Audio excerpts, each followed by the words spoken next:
to be a normal human being, able to relate with others, able to communicate, able to fit within the society, minus the technology. I don't know what you have to say about this as we wind up, John.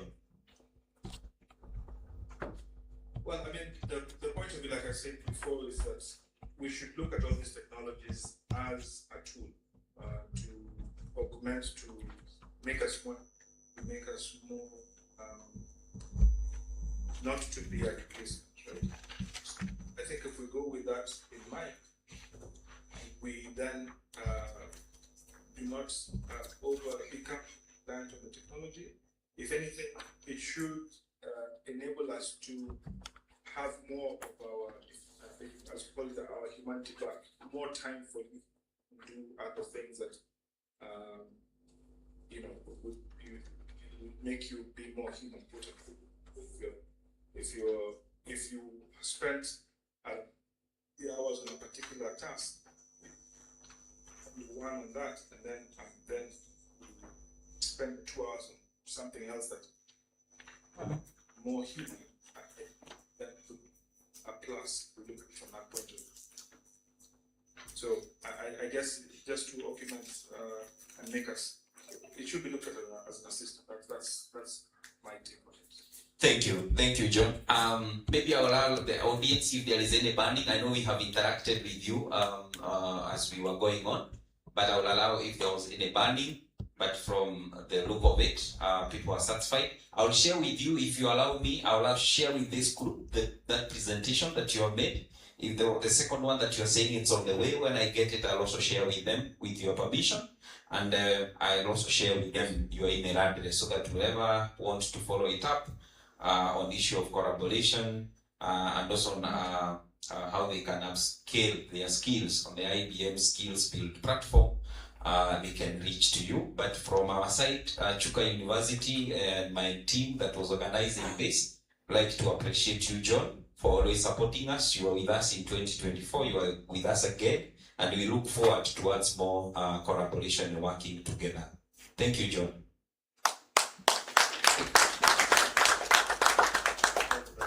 Thank you, and have a good day. Ladies and gentlemen, we have a perspective from the industry, and you can see that the things that we are concerned about, they're everywhere.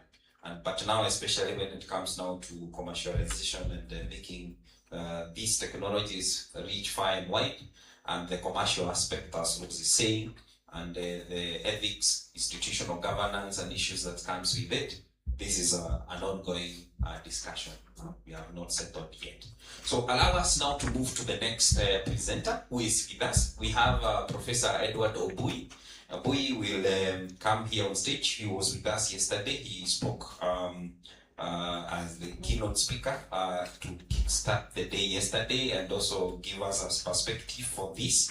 But today he will be coming, and now the topic will now be deeper in more in governance, ethics, responsible use. So it's not new to us anymore. Good to see you, Prof. Strong enough to take us to the next. So.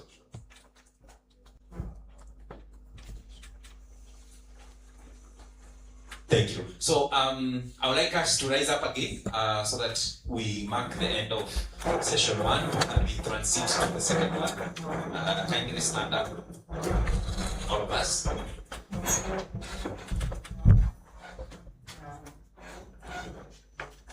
You know, yesterday some people cheated. I was telling them, let's do this. So Momaji was doing, was it Momaji doing this? No, that was Rose. Rose was cheating, doing it this way. Let's try to stretch. You can stand. Is that a tease or attention? There's no space. Okay. So, you can hold your hands like this. Oh, I'm blocking the camera. Oh, I'm blocking the camera. Like this. Put them over your head. Aha. Let's go the other side. Go further. Further. A little further. Try more. Is that the end? Ah, okay. Let's try the other side. Go. Try further. Oh, test your limits. Test your limits. Okay. Let's try forward. What is easy? Nice. Okay, let's try backwards, but don't go very fast. There's a warning here. There's a warning. Don't go very far. Nice. Now you can sit down. That was good. So it's your time. Good morning. How do you say? Oh, guten Morgen. Wonderful. In my native language, we say Wakire. Wakire. Okay. Actually, we had this discussion with my Princeton University students when we're doing machine translation, which we employ AI. What's the equivalent of? We're saying Wakire. Wakire. Translate that literally in English. There is no English. There's no English equivalent. Okay? Yeah. English we say good morning. Good morning. In Ekegusi, Wakire says, is it reason? Yes. And then you respond. Is it reason? And then in the afternoon, Wairire. as Wairire is what? As the sun sets. Yeah. Okay. Now I don't know. In Luo, how do you say good morning? What does Oyaore? Translate that exactly into English. The day is open. And then you respond. I mean what? The day is open when? Okay. Very much. Very much. And in Chuka? Yes. We asked somebody, did you write your what? Some people are disputing. Yes, because they are not equal. In directory and literal translation is that is there fire in your house? Yes. Yes, because we leave before we sleep. Not turn off. You will put a firewood under the ash so that in the morning it's still burning inside there. So you remove and then you don't have to. Yeah. Wow. Now my students from West Africa, they told me, especially from Ghana, Cameroon, Ghana, they said the equivalent is I present to you morning. Okay? And then I think you say I receive the morning. Okay. Now, and that's why actually for us, we're in this AI ecosystem, we're saying then if AI is feeding on data, especially in the European languages, where is Africa in AI? It's very intentional, our greetings, what they mean. Okay? And in fact, I was hearing someone saying, one person who's had an impact, and he just did this for 3 years. In fact, it was a one-time for 3 years. And to date, it's transformed our lives. Our Lord Jesus Christ. Do you know he didn't know English? He never spoke a word of English. Okay. I don't know whether we've ever talked about that. He spoke in Hebrew and Aramaic. And one time. In fact, there are two sentences whereby in the Bible they're written now, is it in Aramaic? And one of the things, I'm just digressing a bit. One of the things his disciples struggled. They said, in fact, we walked with him. Tumemaliza certificate, tukaingia diploma. Now we're getting the degree. We can do almost everything, but kuna hii, we couldn't cast out the demon. And then they realized, what is it that he does that we don't do different? One thing, early in the morning, there's somewhere he goes, we don't know where, but there's something he does there. And they said, I think that's the secret. What is this thing that you keep doing early in the morning? Teach us how to do it. Then he told them, how do you say it? Abba. What is Abba? Why did he say, hi, Dad? Hi, Kazos. What is Apa? Okay. And then the other one was when he healed, I think the daughter of, I think she was dead, and she had Tanita Kumi. Recording the Bible, I think those two. You're the assignment here. Think about it. And the other one is in English. What do you call your dad's brothers? Those are your uncles, yeah? What do you call your mom's brothers? But in Kiswahili and our native languages, they are not uncle and uncle. Of course, yes. Kuna baba mdogo, baba mkubwa. And this other side, uncles. Now for auntie, from your dad's sister, they are aunties. Yes. But from your mom's side, those are your mothers. Yes. And it's very clear in Africa. Yes. You don't call them auntie. No. And you don't call this one uncles. Then, if AI is not capturing that, at uncle, Africa needs to come to AI. And that's what you're doing to say, no. This is not uncle.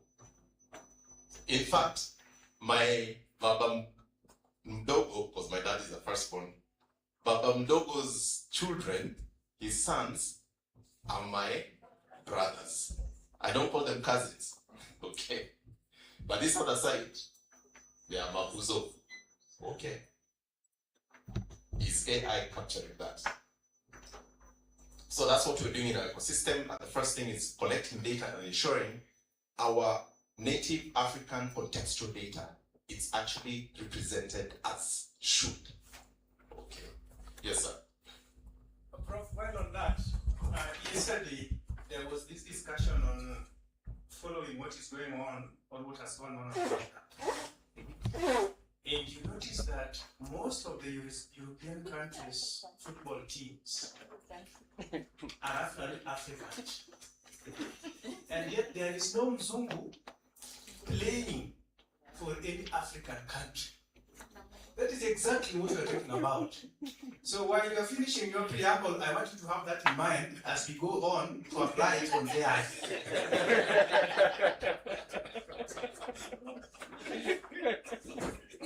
Good morning, Prof. Yes. Professor Kamelu, you remember in 2024, when we were here, there's a question I posed. And the question was this: why don't we have computer scientists and IT experts, African, so that they can drive this agenda? And this is exactly what you're playing now. Yesterday, I asked somebody, who is the driver of this? And yesterday, I became a little ridiculous by asking AI. I gave my name, and I told AI to give me an image of myself. And what I saw was different. It's not you. No, it's not me. The question you are posing is very critical. Who is driving this agenda? And until computer science like Edna and others and you come together and take hold of the steering wheel, we'll lose it. Thank you. We'll continue the conversation. Now, my task is very easy. And I know we're traveling back to Nairobi and even further. And so I'll condense and probably take at most half the time I was allocated. Okay. So the question here, when you talk about governance and policy, and I've just remembered the term yesterday I was looking for is what we call the Colin Bridge dilemma. Okay. At what point do we introduce policy? Okay. Now, if it comes too early, then you kill innovation. If it comes too late, then it's very hard to control it. A few years ago, when social media came, Facebook, okay, I remember I was doing my master's then. And so we're in the lab at Chiromo, and there's this site everyone is talking about. You put your photo, you can see other photos, it links, okay? Very exciting. And we all joined, I know that Gen Z's Facebook, what was it? And I'm intentionally not on Instagram. So we're very excited about Facebook or about Twitter, okay? Because it made it very easy for us to be able to share information on real time. But then shortly later, we start to see new phenomena. Misinformation, hate speech, okay? By the time you're saying, hey, pull the plug out, it's election time. We're like, where? Do not interfere. It was already the ship had sailed. The college graph were already on this other side. Too late to start implementing policy unless you pull the plug. Okay. So at what time? If they brought the policies too early, then we would have not known the impact. And going back to a statement that was made, and generally the Colin Rich dilemma talks about you cannot control a technology when you don't know the impacts. Okay. Exactly what are you controlling? What policy, when you say AI policy, and if Chuka doesn't know the effect of AI, then what exactly are we doing it? However, if we wait too late, students will riot and say, what do you mean? Okay. And so that balance is what we're calling the calling bridge. And I'll not dwell into this, but I think it will be guiding us as we go forward on the need of policy and the timing of policy. We've had AI, and by the way, the first years this year, okay, Gen AI came when they were in high school. So they've had about, how many years now? 2023, 4, 5, 6. They've had 4 years. In fact, they were in primary maybe. So they have grown from the time they were teens into the late teens with Gen AI, ChatGPT. From 3.0 to now it's what? I don't know whether it's 5.0. You can't start telling them, hey, Appa, we don't allow ChatGPT. They'll be wondering. Okay. So that calling bridge, okay? And so when you're talking about the AI, we've already seen the benefits, okay? And it's deeply integrated. Our admins who are younger, the Gen Zs, who are with us in admin, maybe at entry roles, the reports that used to take 1 week, wanakwambia Johnny, I'm done. And you're like, wow, with infographics, analysis. We're like, where have you been? We've been looking for people like you. I was there wanachukua 1 week. And you just realize the guy posted all the student grades to a foreign model with student ID numbers and everything. Now issues come.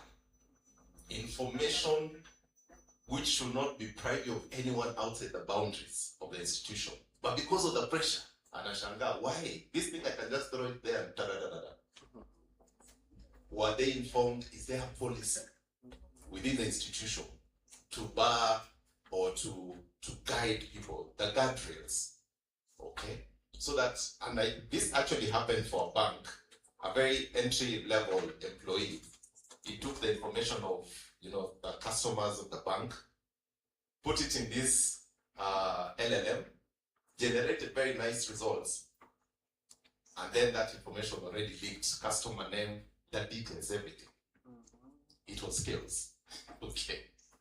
And they don't attack the employee. Outside there, they're suing the company. And so saying now, were they trained? For him, it's the end justifies the means. You want the report? Shika. Okay. But what is the impact? And so we'll be looking at, generally when you talk about governance, the policies come in. What are the tools? What are the guardrails to ensure, at least now we've tested what AI can do, what it can't do. And we did a very, very good exercise yesterday. And I'm always learning also, okay? And we had existing policies from Oxford, Melbourne, and Monash, okay, and other documents. And looking locally, we have the Data Protection Act. We have the AI strategy. We have, even within the Commission of University Education, though they also try to catch up, they're part of they should be offering regulations. Maybe we should be having them here, or we should give this speech to them also, so that they guide into generally what should be accepted. And so looking at what are the rights and protections in terms of those policies, principles, privacy, fairness, and fundamental human rights within the digital ecosystem. Academic integrity is key for us. Imagine your students, and I got this email from one of my students and said, after the midterm we did, and they sent using a Gmail without, anonymous Gmail, and they said, sir, there were people actually who copied the exam. I don't want to be known, I don't want to seem like a snitch, but it's quite unfair for us who studied, okay? We've tried to follow the university policy. However, my neighbor was actually using a phone. So where is the fairness? When they are saying that this guy has a first class, and government is employing or employers are there and say, we only need first classes. And they say they were in your class. And you are the one who, you stamped and you said, yes, this is first class. Okay? On graduation day, Dean, you're there saying, the committee, the following students, having sat, satisfied the board. And the students are laughing. They're like, why are you laughing? They're like, this is a sham. In fact, the last two graduations, the student who gives the, what do you call that term? Valedictorian. They keep on mentioning, and our faculty, we thank you. And lastly, our good friend, ChatGPT. Everyone goes, hey! Wow. These guys joined university doing online because of COVID. Their friend, in fact, they said, my ever-present help at night, anytime. Yes. Talk to Dr. Nani, don't call me beyond 5, and not earlier than. ChatGPT, I'm there for you. Okay. Anyway, let's keep it short. Who are the key stakeholders? Right from council, the top. Faculty, staff, and students. Okay. And so we want to look at, we've seen the opportunities that AI is bringing. When we talk about the 3 pillars, teaching, research, and community service and all that. So affording us adaptive learning, so it's not just a blanket. Whether someone is a first class and the other one is struggling, you give them the same assignment, okay? The same midterm. The guys who come from the group of schools, they have done computers. And the ones from, let me not say what forest I had yesterday. And they're all subjected to the same exam, okay? Can AI afford us so that they take this one who already knows, they take him even higher, challenging them. And these other ones, they pick them from where they are, first identify where they are, and then bring them slowly and try to get them somewhere, okay? At least the threshold, minimum threshold. Accelerating today, what do you call them? Systematic literature reviews, which took us months. In 2 weeks, 3 weeks time, students already have a systematic literature review. Okay? So the efficiency you're seeing, actually they're saying to a point of 40%, okay, we're able to do things a lot better and more efficient. Now talking about the risks to integrity, we're saying academic risks, contract cheating, okay? You've seen this even on media whereby Kenyans have been known to be doing assignments for people even at Ivy League universities, and they get paid. It's business. Okay. And Kenyans, their report last year, they say in terms of ChatGPT users in Africa, Kenya is number. Tuko mbele. Okay. We use, and I don't know when we say we, maybe yes, all of us, including our students. We use ChatGPT, we use a lot of these LLMs. And the assignments that you're giving, as you're saying, the students are already employing it. For us, we go to ChatGPT, create for me this assignment, give it the students, take the same assignment, use it as prompts, they produce the results, give it to you. We also take it, use the LLM, grade. So who are we grading? AI grading itself. Okay. So contract cheating. We talked about bias yesterday. The IPs. Okay. And probably here we're saying, then seeking a strategy that maximizes the benefits at the same time minimizing the hazards. Okay. And that's where the policy comes in, so that we have a zero tolerance policy to the things that will actually harm our core academic mandate. And again, ensuring consistency. Okay. So some of the consequences of inconsistent AI adoption include those when we don't have clear expectations and standards. Okay. We don't know how to manage our risks. And so our policy comes in to ensure that we actually have a very clear expectations, we're able to mitigate our risks, we're able to ensure adherence to global ethical guidelines. We're not the first ones, and we're not the only ones, trying to figure this out. Others have actually done it. And ensuring, again, we are not inhibiting, but encouraging positive, responsible use of AI. So which are these global ethical frameworks? Now, we know UNESCO. UNESCO is really at the forefront, and 193 countries have already signed to the ethics, recommendations on the ethics of AI. And I think Kenya should be one of those 193, definitely. And so UNESCO has the UNESCO ethical pillars, and still under UNESCO, there was the Beijing 2019 consensus. In fact, no, the one which was there before, remember the ChatGPT came towards the end of 2022. And so they had to revise that also, because the AI they were talking about was general. Now generative AI is what has made, in fact, I like how you're very specific in your thing. It's Gen AI, not just general AI. So generative AI is the one that's changing all this. And so when we did our exercise, besides the 6 sources,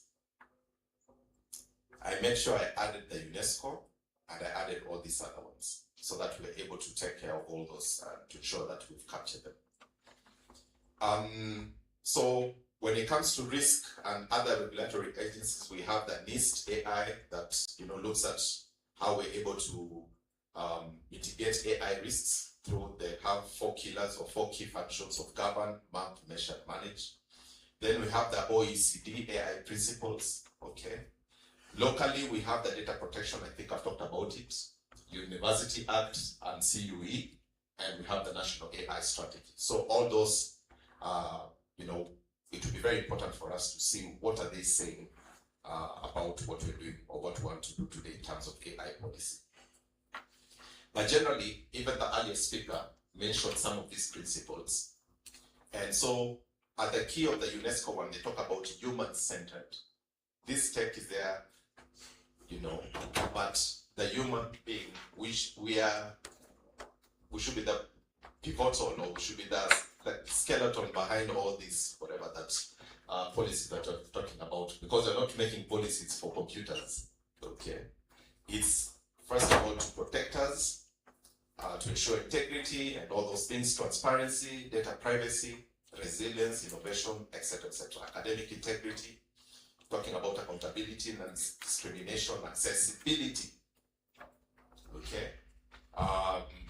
One of the things that USIU are very specific, I'm sorry to say that, okay, but I've not seen a university so far in Kenya that is very intentional about inclusivity.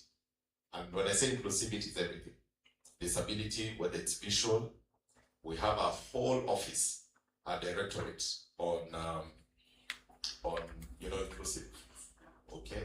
Included, we actually acquired 2 buses that have, those lifts to carry our students who are challenged or on wheelchairs, taking them to town and back. Ramps,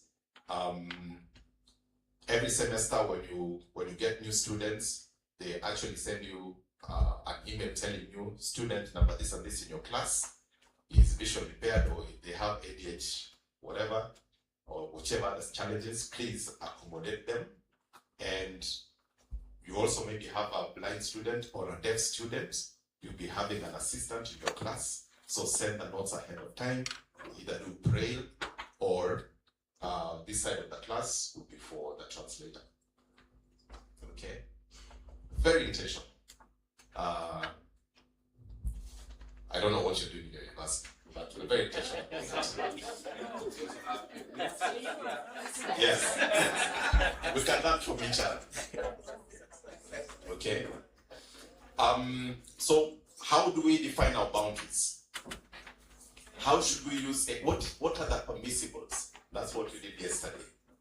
And what is prohibited? So combining all those things, okay? In fact, now that we're doing the AI thing, let's see, where is it? Yesterday's exercise. Remember we did this where we added the sources, the tally. So I've added all these other sources. I was a very good student of your students, okay. And I did the data tables. And so they gave me the institutional guidelines. When I click on them, all those things that we did yesterday in terms of what is the authorized AI use and prohibited AI actions. And said now, all these things, in fact, I transported, or rather moved those to an Excel table, just trying to see, now, can we summarize all those so that it's in one? Okay, from Oxford, from UNESCO, from, okay. Then I realized, okay, I'm taking too much time. I took it to ChatGPT, okay, and said, wait a minute, where is it?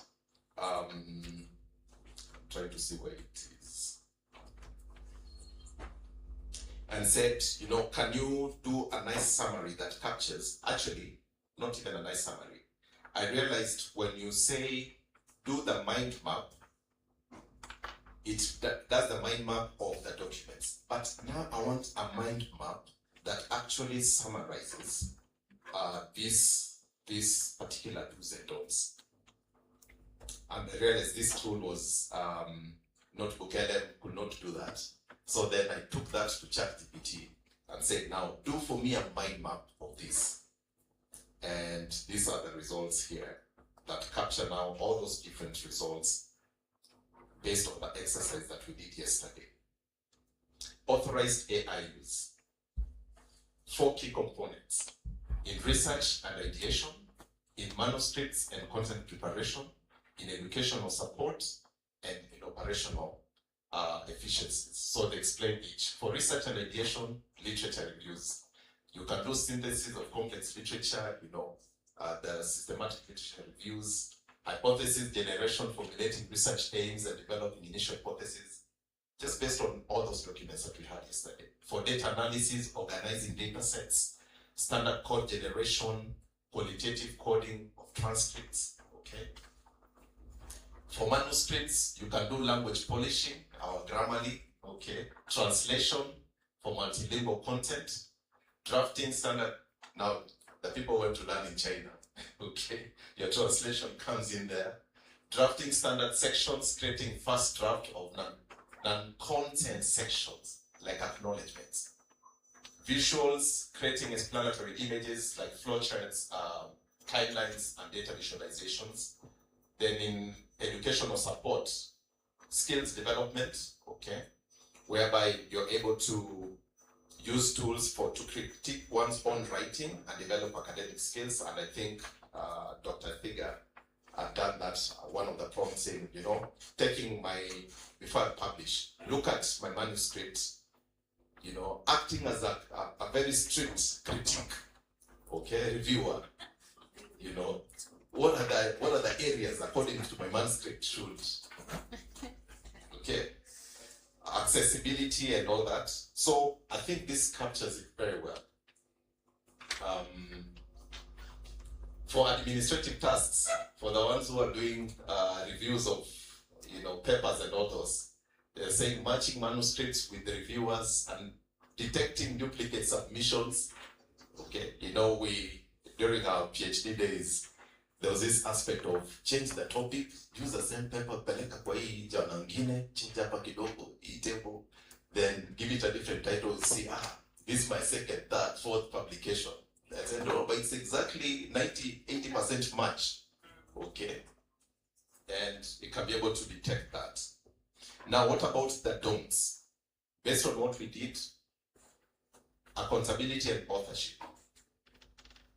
You can't list AI as a co-author, okay? It's forbidden, okay? Or substituting AI or replacing your human critical thinking, okay? Or expert judgment or evaluation. That is also a no, okay?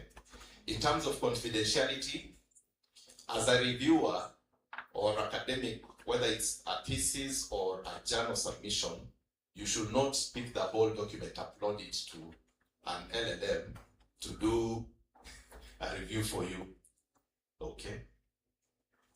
Sensitive data, uploading unpublished findings, and I think that's what basically you're saying. Then integrity and fabrication, using AI to fabricate your research data or results and references. Submitting AI-generated content for assessment without explicit authorization is considered plagiarism, or what we call the academic misconduct and the contract cheating. When it comes to visuals and evidential manipulation, enhancing or modifying factual images like microscopy data, radiology scans, and patient images, okay? Or using general purpose AI image tools for complex scientific visual summaries. It's a no-go zone. In ethical misuse, replicating unique voices or personal styles of others without consent. Okay. Generating disinformation, hate speech, or content that perpetuates harmful stereotypes. Okay.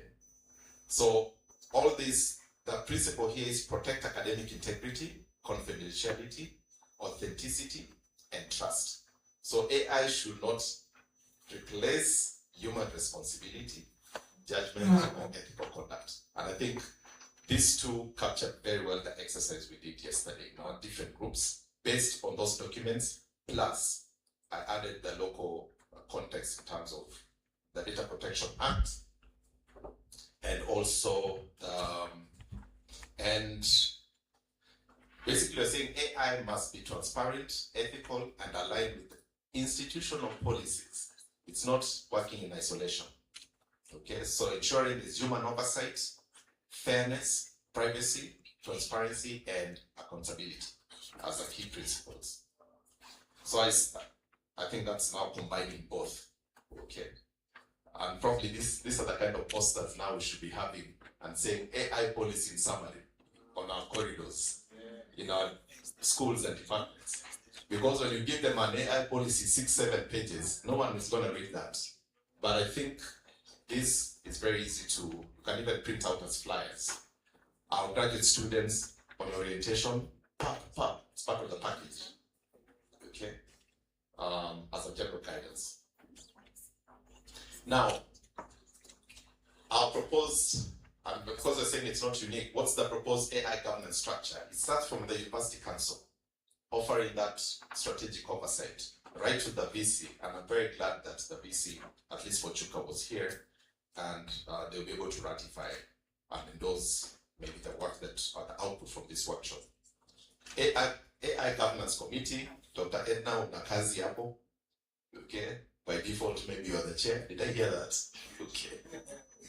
So that now, and the DVC-AA was here, so academic affairs should be involved.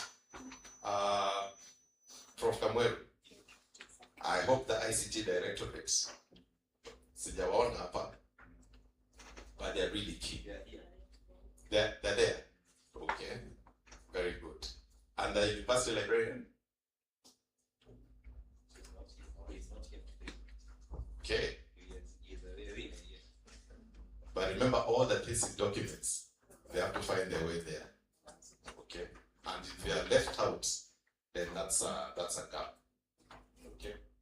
And you know, the other, whether you have a data protection unit, your legal office, I think yesterday you appointed someone there, your QA, okay. And please don't leave out students, whether it's through the student union or generally the different schools. They are very important stakeholders when you're forming your policy. Otherwise, kutakuwa na shida. Okay. As one was winding up, now the rest are details. Borrowing from best practice, what would be the work of Edna's committee? Okay, and Edna here is in quotes to the AI governance committees in our universities. Okay, remember this document is a living document. It should stay another 4 years, and I think you have a policy on policies. Okay, how long should they be revised? Just to ensure, you know, you're actually looking at the risks. Okay, that the tools, and that's why the ICT directorate is very important. Not any Tom, Dick, and Harry coming and saying, here's a tool, AI tool, an LMS, I'm cheaper than others. Wait a minute, okay? We have a policy that guides, okay, and touches on that. Capacity building of staff, students, and faculty, very, very important. Every university today has, is it IT literacy course, like you talked about a common course. How have they been updated to include the AI component? In fact, for us, we said we don't necessarily have to start a new course called AI literacy. Pick the digital literacy course and revamp it to ensure AI component is actually there. And in addition, mainstreaming AI, I think it was Dr. Rose, mainstreaming AI and law, AI and pharmacy, AI and agriculture, AI and every other program. Where's the AI element? Okay. So I'll not take much time in this. In academic application of our policy, in teaching and research, in administration, okay, so that there's responsible AI adoption across the university that addresses governance, and you know, whether it's in the procurement, whether it's in research integrity, and all other areas of the university, okay, so that we are 100% compliant. So the risks, you know, whether it's ethical legality, transparency, privacy, and bias prevention, then those should be, you know, which are the high risks, okay. Explainability. We should be able to know how the AI decisions were made, okay. So using even a language of non-technical stakeholders, they need to understand, okay. And audibility systems to allow end-to-end traceability and forensic review. So capacity building, I think that one is very clear. One of the things, by the way, as your team Edna was telling us yesterday, prompting is very important. In fact, now there's an AI that you can take your prompts. You don't have to prompt, you've not done prompting, but tell it in general what you want to do, then it develops a prompt for you. So in short now, you don't have to struggle with learning how to prompt. There's an AI to help you in prompting. Then you see whether it works out. Then take the prompt, now give it to AI for, okay.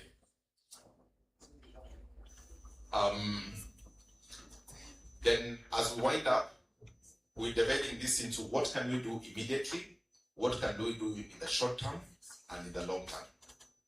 Okay, so immediately, as Prof indicated, we need to have a draft, something, maybe some policy statements, okay, to inform all these matters we're saying. What is the tools, what are the guardrails when it comes to AI utilization within the university? Then the short term, the trainings and awareness capacity building. Long term, okay, how can you be doing the monitoring and all that, okay, and assessing emerging risks. So priority recommendations, obviously, when again touching on all those things, procurement standards, developing guidelines for secure acquisitions of AI systems within the university, integrity regulations, okay, policies to address AI-generated content usage, research ethics, okay. I think all of us, how many people are your members of the IRB in your university? Internal Review Boards? 1, 2.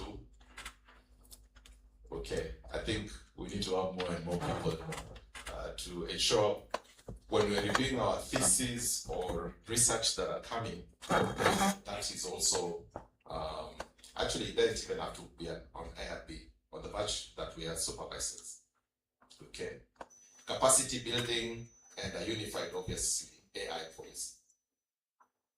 Disclosure, I think we talked about transparency standard, okay. In that, I will not spend a lot of time on this. When we talk about shadow AI applications, okay, that's the example I was saying.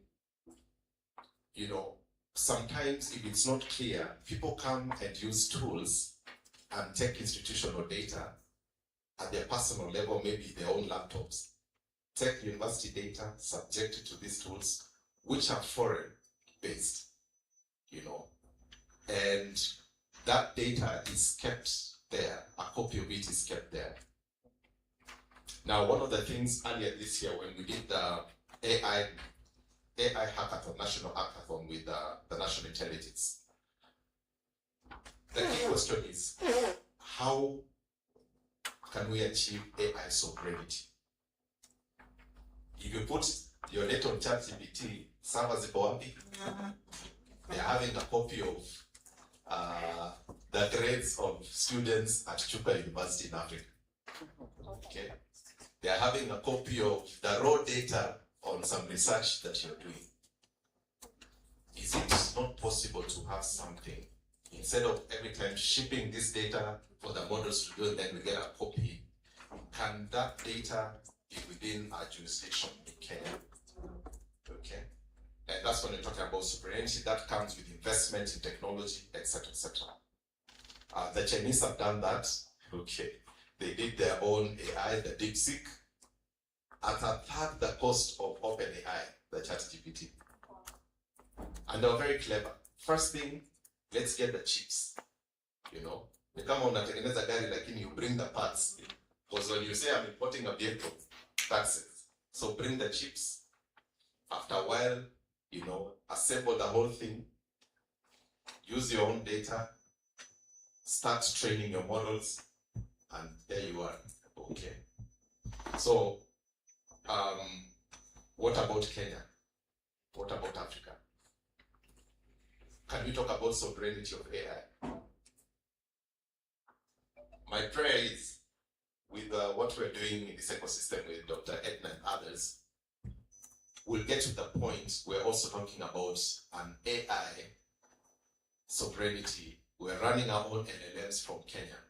And for me, I've been very outright about our local languages, starting from Kiswahili. As I know African Union said now, Kiswahili has been identified and fronted as the lingua franca for Africa. In fact, as we're saying that in 2070, you know, the future is in Africa. Okay, people are coming to Africa. Then, remember remember the way we had to do TOEFL, GMAT. Hata kama unaenda unashangaa, I've done English from primary school, but you're subjected to TOEFL. Na pia wao wafanye Swahili, something, as you come to Africa. Okay? So that's wakiongea, I want to go to Chuka University. No. Ongea Kiswahili bana. Otherwise, will not sell for you or will not bother on matatu or Uber. So, in conclusion, rather than being reactive, we need to be proactive in terms of governance. UNESCO is very clear: human-centric augmentation. AI should augment; it's not supposed to replace. Okay, it should augment human intelligence rather than replacing it in all the core university functions. Okay. So, when are we hoping this to be done? From this year, next year, 2030? In Kibaki's time, 2030 was so far. Okay. But to talk about excellence, then we need to have some timeline. I think most of us were doing our next 5-year strategic plan around this year and others. And how is this part of the strategy? Okay. Thank you very much. And now, maybe let me finish with one of the things that I did, and it's open for discussion. One of the things that I was suggesting is, so based on all this work that we did yesterday, okay, so I tried to put it in together and definitely acknowledging AI was very helpful in this, okay. Taking the same things that we had and saying, out of this diagram, how can we be able to have a general template that can be adopted and enhanced with our nuances in each university in terms of policy statements. So, Prof, I'll leave this to you. I'm very clear here to say that it's based on what we integrated the UNESCO guidance on Gen AI. We looked at the Kenya AI strategy. I added to that the Oxford, Melbourne, and Monash universities. Okay. And based on all that diagram, then we can talk about, what the policy aims to be able to do. The guiding principles, just based on our research that we did on human-centered approach, inclusivity and equity, transparency in attribution, accountability. Then this list can be modified per university, what is permissible and what is prohibited. Permissible in terms of research assistance, learning support, accessibility, administrative efficiency, and prohibited action, authorship, misrepresentation, confidentiality. So generally, just what we had right here. Okay. Then there are about 8 points, yeah? Guidelines for student assessment. Prof, you had inquired, I think you asked that yesterday. There are 3 levels, not Prof, it was Dr. Stella. Okay. So dividing this into 3 levels. There's a place where we'll say AI is not permissible, especially for our young kids. Okay. Let them first learn the fundamental skills. Once they've acquired those, then AI can come in at a later stage. Maybe once they've learned the grammar and all those. Then for us, we've done the basics. Then we can, at level 2, others can use it for grammar checking, spelling, and improving readability. Then maybe at universities, post-secondary, okay, or maybe at secondary, I don't know, to whatever level, then the students can actually now be able to work iteratively with AI, to do a more advanced stuff. So that cascaded or having different levels of usage. Then, Prof, are you showing it there or is oh, sorry. How do I do this? Do I minimize this?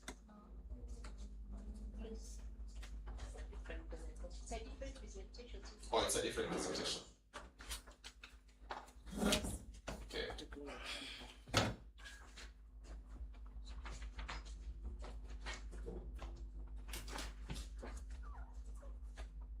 I want to share this.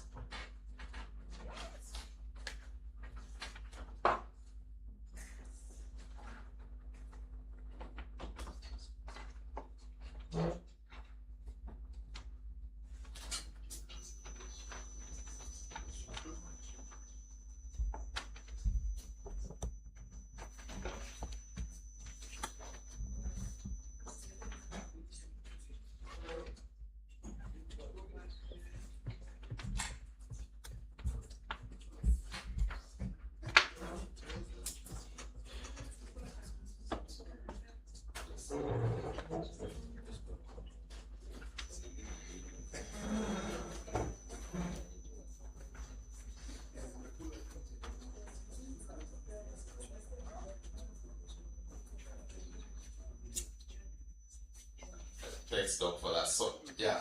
So this is what I was referring to. Okay. That reminds me when we're learning pedagogy. They say sometimes as teachers, let me use that slightly. Atuangalie wanafunzi. Unaongea ukiangalia tu. No one will see that. Okay, so it's good to see you get a lot of feedback. So here you can replace this with Kisi University, Egerton University policy or okay, whatever it is. But now accommodate your uniqueness. So we talked about this was based on all those policy documents that we looked at, and we can enhance with a lot more beyond what we looked at within this workshop. So that with that we have a purpose, okay.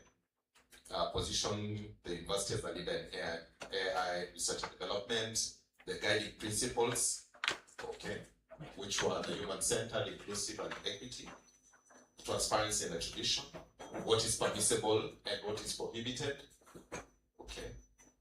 We're involved in that. We looked at accessibility, administrative efficiency, authorship, okay. So I put in that diagram right there just to guide. Can't remove it. How do I see policy with diagrams? But that's, we can also be innovative and say, hey, we can be the first ones. Then the 3 levels of student assessment, level 1, level 2, level 3, maybe we can add another level. Then matters research integrity and publishing rather. Then data governance and privacy, okay.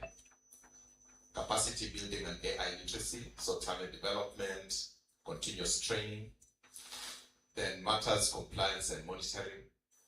Then at least as a basis, so that we're not basically starting from scratch. Then with that, we can actually, beef it up a lot more with our uniqueness university. So I think with that, Prof, I'll beg to stop there and invite any questions. Thank you, Prof. Let's appreciate Prof before he sits down. My take, it's to all of us, so I want people to be attentive.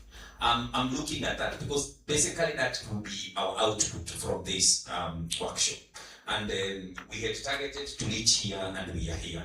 So participants, even before we ask Prof a question, kindly be attentive on this draft guideline, because this is what we like to adopt, and we'll be very generous with it. We'll share the draft with you so that you go and craft, join the committee that is in your institution and become a resource to that committee that you contribute this, because DAD expects also you to do this. So we'll share with you this, and therefore we like a more comprehensive document So, taking care of all the angles and corners to do with the responsible use of AI. So I like your contribution. And let me guide you what you'll do after tea break. After tea break, we are going back to our groupings. When we go to our groupings, I would like you to come up with 5 statements. At least 5. We said at least 5, you can go up to 10 if you want. On statements that you like to see in this policy draft document. Probably your theme in the group where you are, it was about learners, teaching, assessment, etc. What do you like to see from what you learned from the policies that you read, you like to see included in this draft? Go and draft those 5 statements, craft them nicely, type them. We'll give you a platform where you can share them with us. The rich prof, he also does his addition, puts them here, so that in the afternoon, for only 30 minutes after lunch, for only 30 minutes, we go through the draft again that is now inclusive of what you will have shared with us. And that is the draft that we are going to share with you. Is that agreeable? Is that doable? Yes. Thank you. But now, before we go there, Prof, I was thinking, I've looked at what you have given, and I know, yes, policies are made to be policies. They don't have the nitty-gritties. They don't have like the day-to-day running protocols, etc. But I believe we could be more elaborate and make sections to this draft. For example, we could have one section that is dealing with learners, dealing with students. And there we talk about class assignment, assessment, what is permitted for them when they are interacting with the lecturers in class. That is a section for teaching, learning, and assessment. Then we go, like for Chuka and for many universities, we have journals. Here we have a journal. And in our journal, there is what you like at the university to have as an encompassing policy. So like to have for the journal editors, for the manuscript writers, for our reviewers, a section covering that. Then we also have researchers in our institution, a section that covers what is permitted, not permitted, from the time you conceptualize the idea for research all the way up to when you publish it. A section for that, probably for me, would help. Then we also have administrators. Like, for example, when I am passing my documents through the DVC to the VC's office, and the administrators in those offices are allowed to take ChatGPT and take a snapshot of my letter and upload it to ChatGPT or something. That is now the administrative side. I believe that can help when we are looking at an all-encompassing policy, because we don't want to have sub-policies for everything that a university does. I think that's my contribution. I don't know what people feel. Yes, Steve.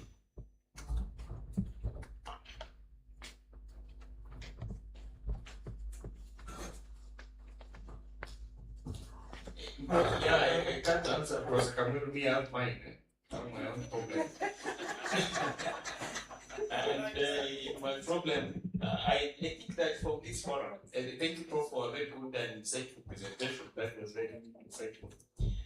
For my own perspective, I think one thing which you can also add, what if we come up with what you can call a coalition for ethical use of AI in universities?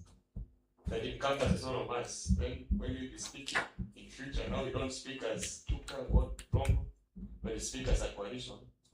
That it puts all of us, I think we have a stronger voice when advocating for what we believe is the right use of AI in universities. That's what I think. My great mind says that is an idea I can front and it can be debated. Thank you. My question is only one now. This aspect of human-centric augmentation, it is very scientific, scholarly, powerful, but how can we make it real in our context here? Thank you, Steve. And now. Thank you so much, Prof, for a good presentation. I think when we talk of policy, we see it from the side of the usage, but we don't see it from the technical point of view.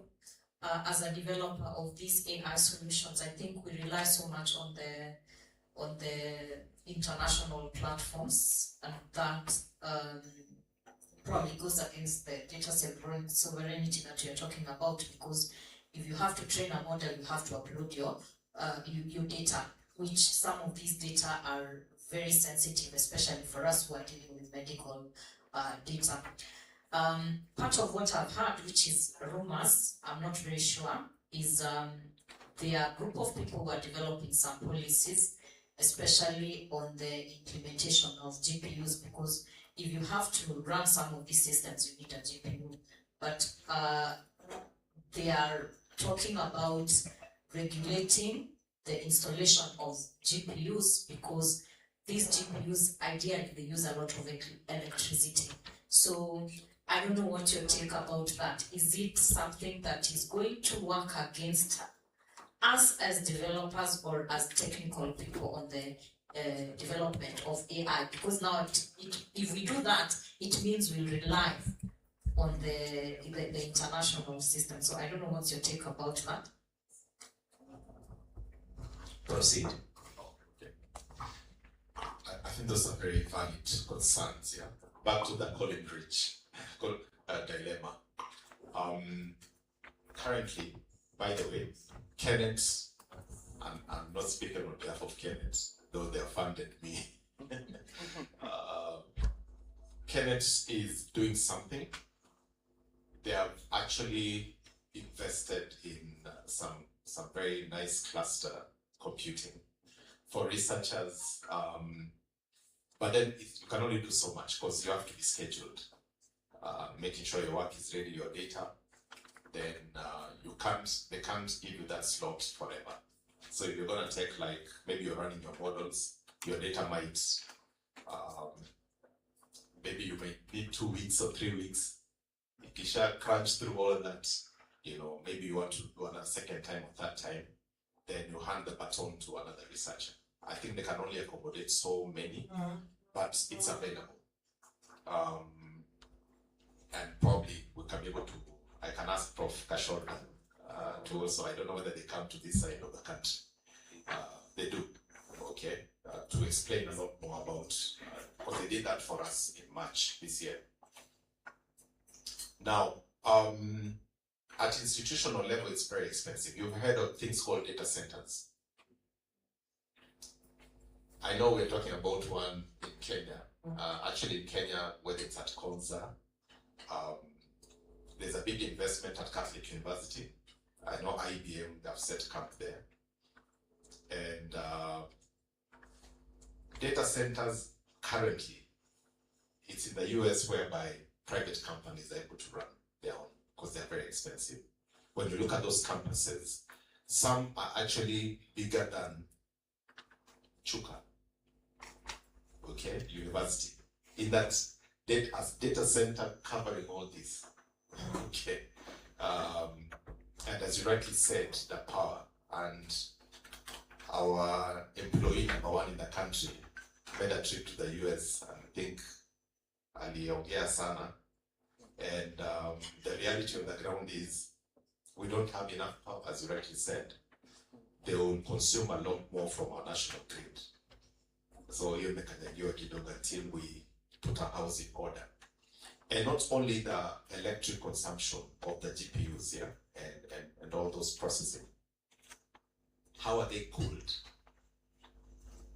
They are cooled currently by water. In fact, if you were to use Nairobi, they'll use all the water that we use in Nairobi. Okay. So cooling, the water supply needed for that, where is it coming from? So I think sometimes maybe when our leaders are not well informed of the nitty-gritty, and I don't blame them, probably the people, the support structures to ensure that their decisions are well informed. So that by the time we're committing to things, then we understand the entire pipeline should be end to end. Consumption and all that. Electricity is a big challenge. And I firmly believe God has placed us strategically in Kenya at the equator. And in 12 months, we can confidently say 10 months we have satellite, okay, combined. Maybe 2 months, we have a weather like this one. In fact, personally, I am a strong proponent of that. I'm not on KPLC. In my house, I run on solar. Okay. 100%. It's expensive, the initial cost, and the biggest cost is on the batteries, yeah. Which take about almost 70% of the cost. The panels is, a small percentage, maybe 20%. But the batteries. No, labor is the one thing. Okay. They have issues, but we have a good friend. I've actually consulted and I have fixed a few things, especially when the weather is this way. That's the time now I buy KPLC tokens to augment my. In fact, now that I've been away from home, I hope there are no issues. Okay. But the batteries, and eventually, the batteries, they talk about 15 years, 20 years. The current events right now with the Strait of Hormuz and all that, people now are thinking and saying, for how long will we rely on fossil fuels? Can we, I think that is informing policy around have electric cars in Kenya.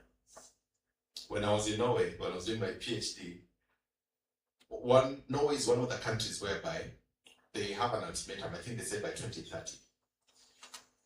It's zero VAT on cars, electric cars. In fact, majority of the cars there then were electric. Kidogo tu ndo nasikia. So you just hear ramming of wheels. Most people, even students on campus, it was a trend. Wakipark gari hivi, wachukue charger na connect. So there are car parks for, and it's an extra source of income for the university. Okay. Because not everyone can afford to have a charging station at home. So you come to campus and you charge. And that's even changed, I'm saying maybe in Kenya, the fuel stations would be a foreign concept, obsolete. Okay. And so we can start planning ahead of time. So it may be challenges, but I see more opportunities. What can we do within our universities to leverage on those new existing opportunities that come with, whether it's compute power, whether it's in the other benefits that come around that, and maybe investing a lot more ahead of time and saying, if it's schooling, I saw the river down there at our hotel, but remember the community will say, you're interfering with our water downstream. There's politics. We can't leave out our MCAs and governors. So it's not a one person's decision. I think there's a lot we need to do, but it must be informed decisions. But I'm very optimistic about the future of what we can offer. Sovereignty, what we can do, and Kenya specifically. Believe me, Uganda, Tanzania, Rwanda, Burundi, Congo, they look to us. Wanasema nyinyi ndio we are abroad. And I want to challenge all of us as universities. We should believe in ourselves. Don't belittle yourself. We should offer value to East Africa and even Africa, not just even Africa, on the other side of Indian Ocean, apart from the East, we should influence. Okay. Thank you, Prof. That was very interesting. We're talking about governance. There should be a deliberate effort to ensure buy-in from the CEOs of our research institutions. Because oftentimes, and in the space that is competitive in terms of attracting resources, management of resources, if there is no buy-in from the CEOs, nothing works, even at the policy level. And I noticed that you started off rightly from the council level. If the council does not buy in and see sense in what it is that needs to be done, nothing works. Absolutely nothing works. Because at our level, at the EDNA's level, nothing works. that brings us to the point that this conversation must start of essence at that level. So that they see sense in it. Then they can allocate resources, put in place appropriate infrastructure to ensure that something moves. If that doesn't work, there's a problem. Now, talking about energy and the data centers, what's your take about the direction the country is taking with regard to nuclear energy? I have my personal reservations about it. I want to hear what it is that your view is about going nuclear. Then, lastly, is about infrastructure, especially the finance aspect. There is talk that beginning this month, this July, right? Yes. That universities are not going to get any capitation from government. It's a rumor. I asked in another forum whether there is a document that somebody can actually get from the shelf and say, yes, this is the government position. And the implications of that with regard to the management and operations of your institutions, universities, of course.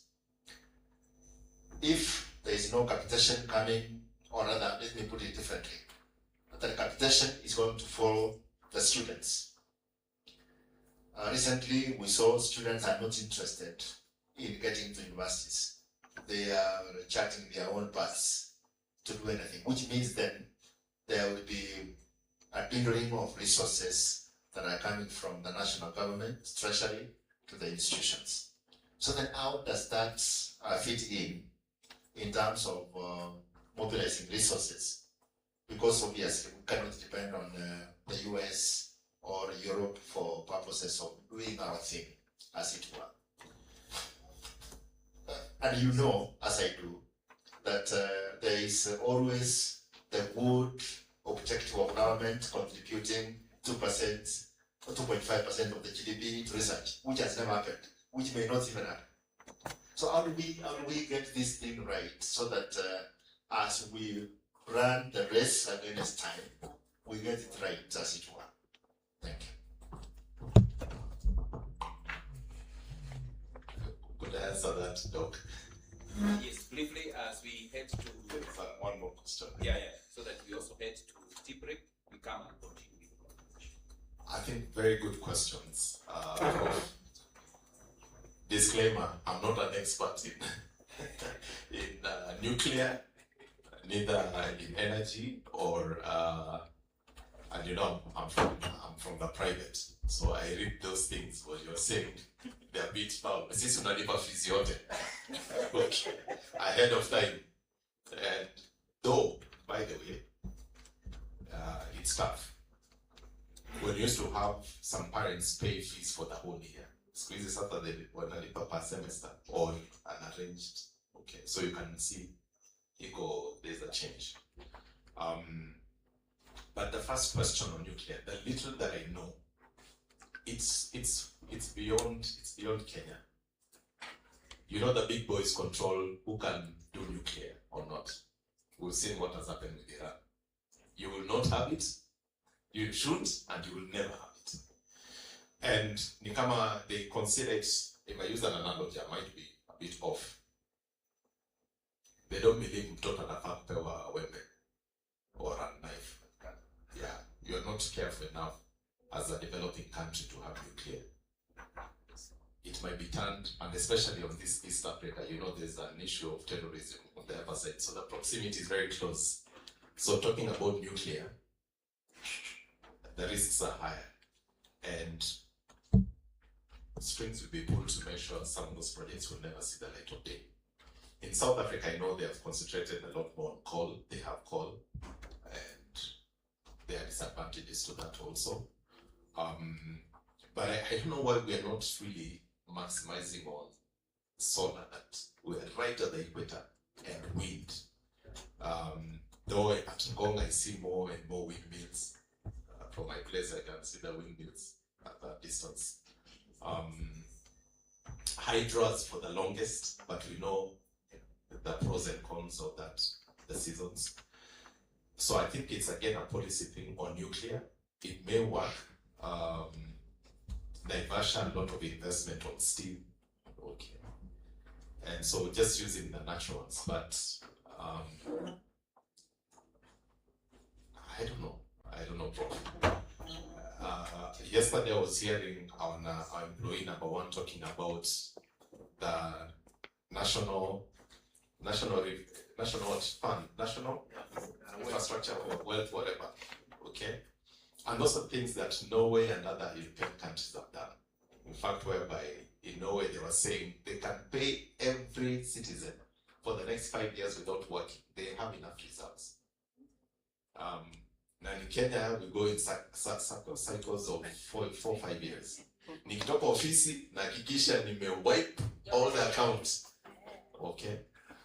So that succession, that looking beyond myself, we go back to the values we were saying. Are those values inculcated in us to think about watoto visas vijavyo? And maybe that's where we need to start, and all these other downstream things, they will start aligning.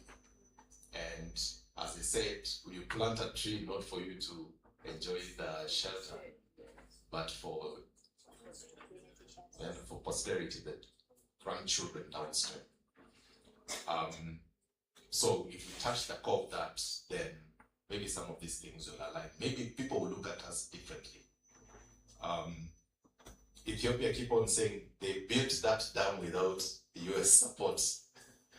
I don't know how true it is, but they made a statement. They can actually do a multi-million, or was it $billion project in Africa.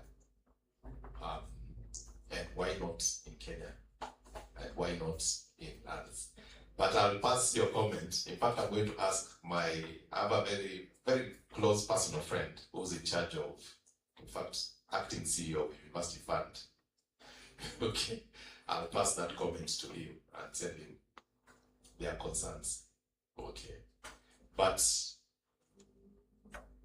I know we're streaming this, so I'll not say other things. I don't know, the second question was, yes, the University Fund and the funding and all that. I'll pass that to him. What I know is that the new funding model that is in place, you know, it funds numbers. So money is following the students, because they are in terms of what the household is able to contribute, the scholarship and the loan. So Prof does not expect any document other than to be told that the funding model changed. But on the issue of capitation, if it would be there, I'm privy of high level, high octane politics and negotiations going on.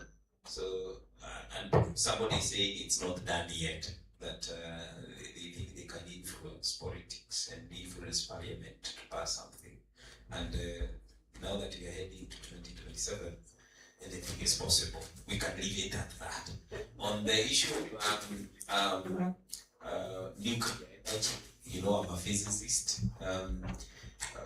We also have Charles here with me in this field. For those who are in physics and we know more about nuclear power and have been in several discussions about this, we are not pessimistic as the rest of you. This is a doable project. It's safe, actually, it's safe. Because what we are doing here, we know the kind of refinement that you need for the nuclear rods to do nuclear power, it's not even anywhere near to do warfare, to have nuclear warfare capacity. For power energy, it's not that much. The rest is politics, I can tell you. It's just pure politics. That does not mean that every technology,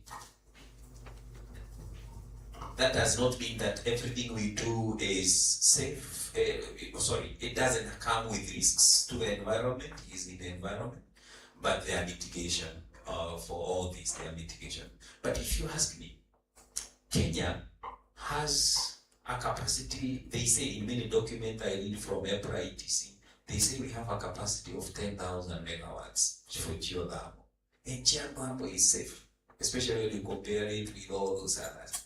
Do you know how much we are exploiting so far? Less than 10% of that. Why are we not talking about geothermal? Why is nobody going there? Because again, as you have said, behind the scenes, there are interests, and the interest is not on the geothermal side. So we can leave it at that and proceed. There was one question from Dr. Sir. Mine is not just a question, it is a comment, and it's following up what Professor Bwata has raised in terms of the policy and how are we driving the policy. What I know right now under the State Department of Science, Research and Innovation, they are already working on the zero draft for the National Artificial Intelligence Policy for Science, Research and Innovation.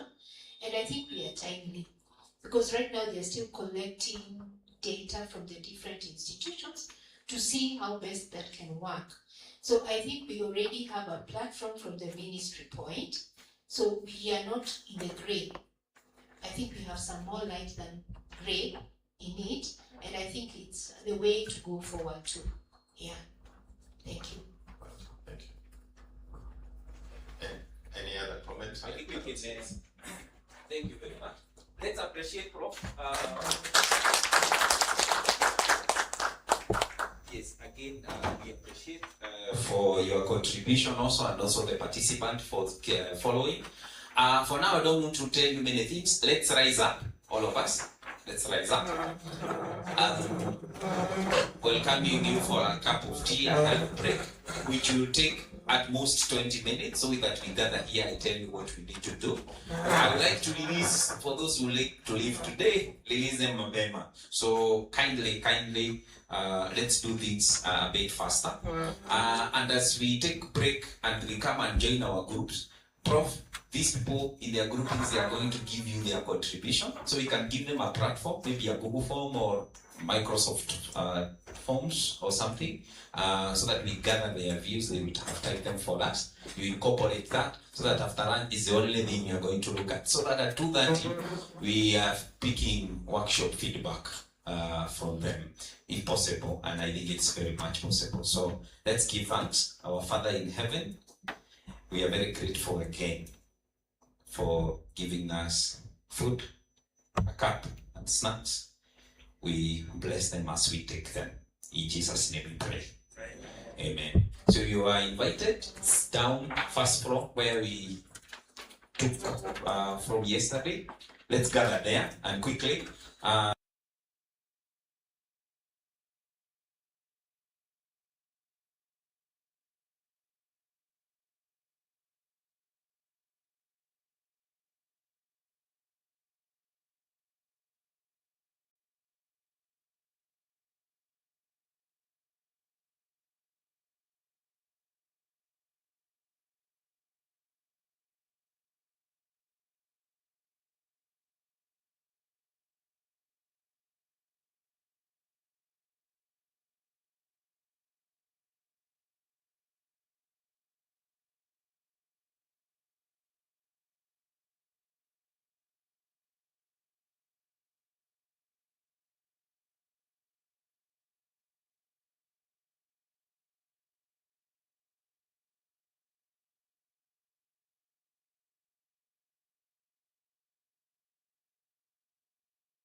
I know you read the policy documents that you read. Most of you even uploaded them in Notebook LLM. You're able to do several summaries regarding those documents. And in your thematic area, because the groups were in thematic area, there was one group in teaching and learning. There was, which group was that? Group 1. Then there was assessment and student assignment. There was a group. Then there was a group in research, general research. There was a group in publication authorship and peer review. There was also a group that was dealing with institutional governance, ethics and data protection. Which group was that? Angweni yako ilikuwa gani? Publishing. Yes, and there was the group in research supervision and graduate studies. Yeah, they may not have been called those names I've called them, but generally I'm giving you an idea of how the groups were. So we are going to go back to those groups. You stand in front of the work that you did yesterday. Down there, we would like you to list at least 5. Allow you to list at least 5 policy statements like you like to see. Zile tulisoma jana zilikuwa kwa hizo. Kwa Melbourne, kwa Monash, kwa Willy. But now, as a person who have now interacted with this document and you have learned what you have learned in this workshop, and you are looking forward, you have an outlook of you as a person implementing this in your institution, how would you wish the policy statements look like? Don't mind about the English as long as you communicate. The English, we'll put it into AI and it will give us better English. What we want from you is the idea, a human mind-led idea. Have that idea. You could do several things. You could first of all draft it on the Manila where you are in the group yesterday. Then you synthesize it and then you type it. When you type, we are going to give you a platform, I think a Google form, Edna? Yes, we are going to give you a link where in that you log in into that link, you just type those 5 or 10 points for us. The prof will receive them. As we are doing group discussion, he will be compiling what you have given us. We input and add it to what we already have as a draft, and then we discuss it after lunch for around 30 minutes. That is doable, colleagues? Thank you. Thank you very much. So group 1, can you rise up? Let me see group 1 members. Aha, good. Sarah is in that group, and Charles and Mary. So you can head to the Manila paper right away, or to where the group work is. Group 2. Group 2. Thank you. Thank you. I can see Charles is in that group. Group 1 is with Sarah Kotut and the rest. They are already going to where they were yesterday. Prof, they will give you instruction. Yesterday you were the one giving instructions. Today, receive instruction from the group colleagues. Yes, go there. And group 3? Led by Momayi. Yeah, you can proceed there. Group 4?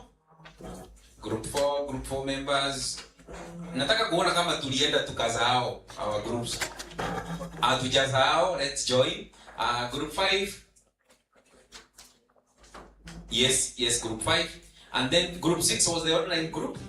Yes, led by Dr. Mwangi and Simon Buru. You belong to that group. Group 5. Who was in group 6 together with Dr. Mwangi? Professor Gichobi were in which group? 6 was online. You are in group 5, Professor Gichobi? Thank you. So I'm going to request Dr. Mwangi to continue coordinating group 6 together with Eric Korea. So Paris, you forgot your group? Paris, are you with us? She's here. You want me to take her? Just say she is with us.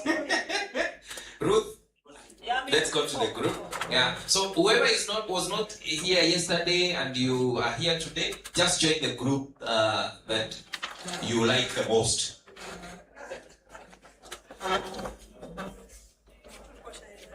Like Professor Muma. Professor Muma, unataka kujoin group gani? Don't go to 4, just follow Paris. Mahali ataenda, just follow Paris.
assignment. We can put the table on Google Form, but that would be a bit tricky. So we would rather you fill in a Word document. We have shared with you the Word document. They are on the group. So for yesterday's assignment, just do it on the Word document. For today, you can do it on the Google Form. You have both the Word documents, you have the Google Form link. Kindly give us that feedback. Prof is waiting for it. And as the person who is typing that for you is doing that work, because I believe it's only one person typing. The rest of the people, because naona kama tumemalizia tuko hapa, we can have now a spokesperson of the group to say what you got and what those points are. If they are in a refined format, because they are just, okay, you are continuing to refine them as you type them. So if you can congregate here on the hall, as your typist or the computer guy in your group is typing, we can have one person talking about the points now verbally here on the plenary. So let's gather in the room, kindly. Let's gather in the room. No, not the other side, here. Here.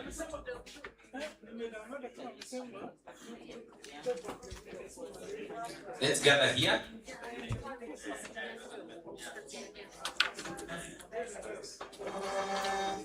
On behalf of Group 1, who is typing for Group 1? Somebody is typing? Okay. Kindly, Good afternoon. let's give attention to Professor. Good afternoon. Can I have my team? Team.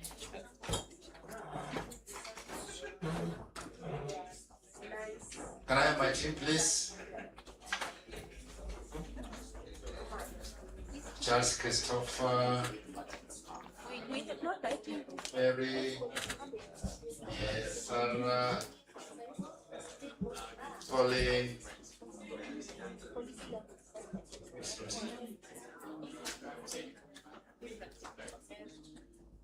Mary, where are you?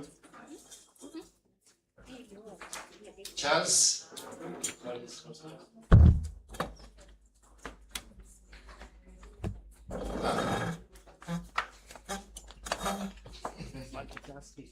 Thank you. We are going to do it differently, but the message is the same. I will give Charles to introduce himself, and then pass the mic to the next team member, and then I will introduce the person who is going to present on behalf of us. So if there are any comments and questions, then we'll come in strong as part of the team.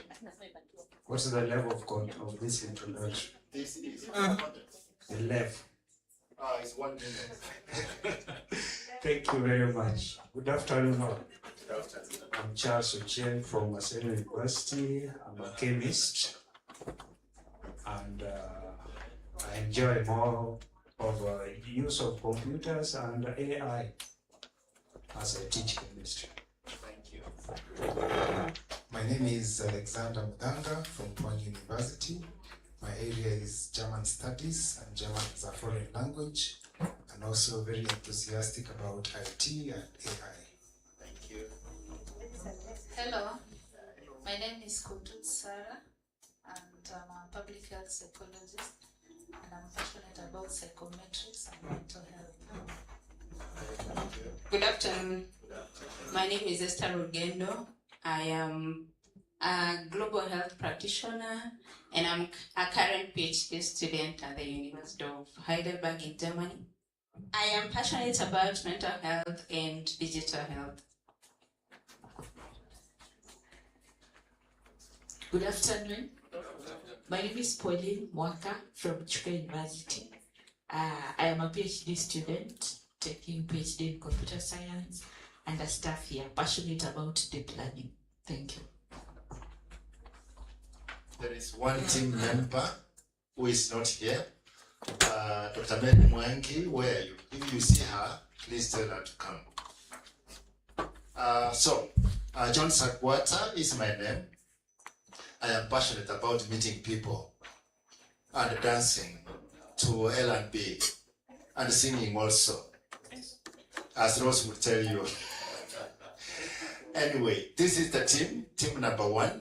Our assignment was looking at 2 policies, that is the Oxford and the Monash, with respect to learning, teaching and learning. And so our focus is basically interrogating those 2 policies in the context of teaching and learning.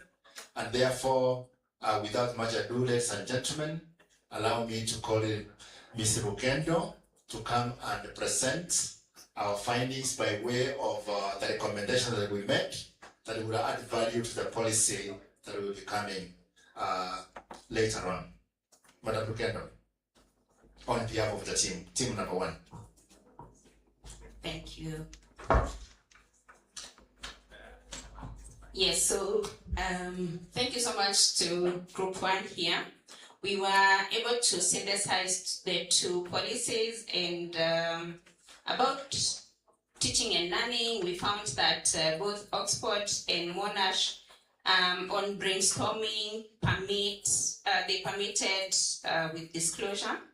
That is because for policy basis, it's because substantive use must be declared so that we can maintain integrity of the learning process. Then, and summarizing notes, Oxford permitted freely, while also to some extent they permitted with disclosure, especially if there's substantive use. And Monash permitted with disclosure. That policy on the policy basis was to promote development of academic skills. Then under learning and learning preparation or lesson preparation, both policies permitted freely, and this was to support the learning process and enhance efficiency.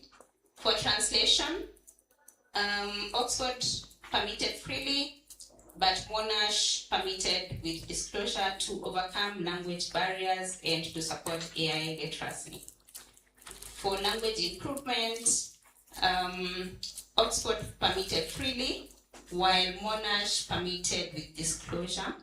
And the reason was the same as for translation, that is to overcome language barriers and support AI literacy. For tutoring, Monash supported freely, while Oxford restricted tutoring with AI because AI cannot replace human interactions, and they want to enhance human interactions. And also, there was need to ensure human oversight in the use of AI for tutoring.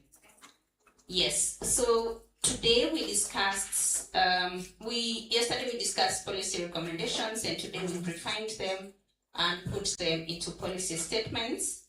I'm going to read out the policy statements, and I think they're more self-explanatory, but for some I might explain. So one of the statements is the disclosure of substantive use for purposes of maintaining academic integrity is key. Then in tutoring, AI should augment teaching. It should not replace the teachers because we still need that human interaction in the teaching process. And number 3, AI should reinforce and not replace learning by doing. That means that students must be engaged in getting hands-on skills and not rely purely on AI. Then number 4, leverage on AI to promote inclusivity and adaptability. That's the case of promoting learning across different categories of students, those with learning issues, those with disability, sight and hearing issues, and also considering the students who are fast learners and slow learners, and as much inclusivity as possible. Then number 5, support AI literacy to improve efficiency in learning. Number 6, AI should enhance the application of monitoring and evaluation strategies for students, including assessments. And number 7, AI should promote and enhance innovation and knowledge creation. So our group strongly feels that humans are the creators of knowledge, and as teachers and the learning fraternity, we must be able to create new knowledge. And so we should not purely rely on AI, but continuously innovate and even enhance what AI is, what we are feeding to AI, so that it can also improve in its outputs. Thank you so much. So that is the team effort, team number 1, Prof. Hii team ipigwe makofi. They have done very, very well. Even yesterday they understood the assignment quickly and they went ahead and started the work. So thank you very much. We can have the second team. Team 2 also understood the assignment very well. Karibuni team 2. Team number 2. Team number 2. As team number 2, Kreya is looking for her teammate. Team number 3. Team number 3. Team number 3 ni Yawamanyi. Good. Yawamanyi atakuja hapa azare as well. So team number 2 as it's preparing, wacha tusikize team 3. Wamemaliza? Team 2. But team 3 is already up. So team 3, team 2, I add you 2 more seconds.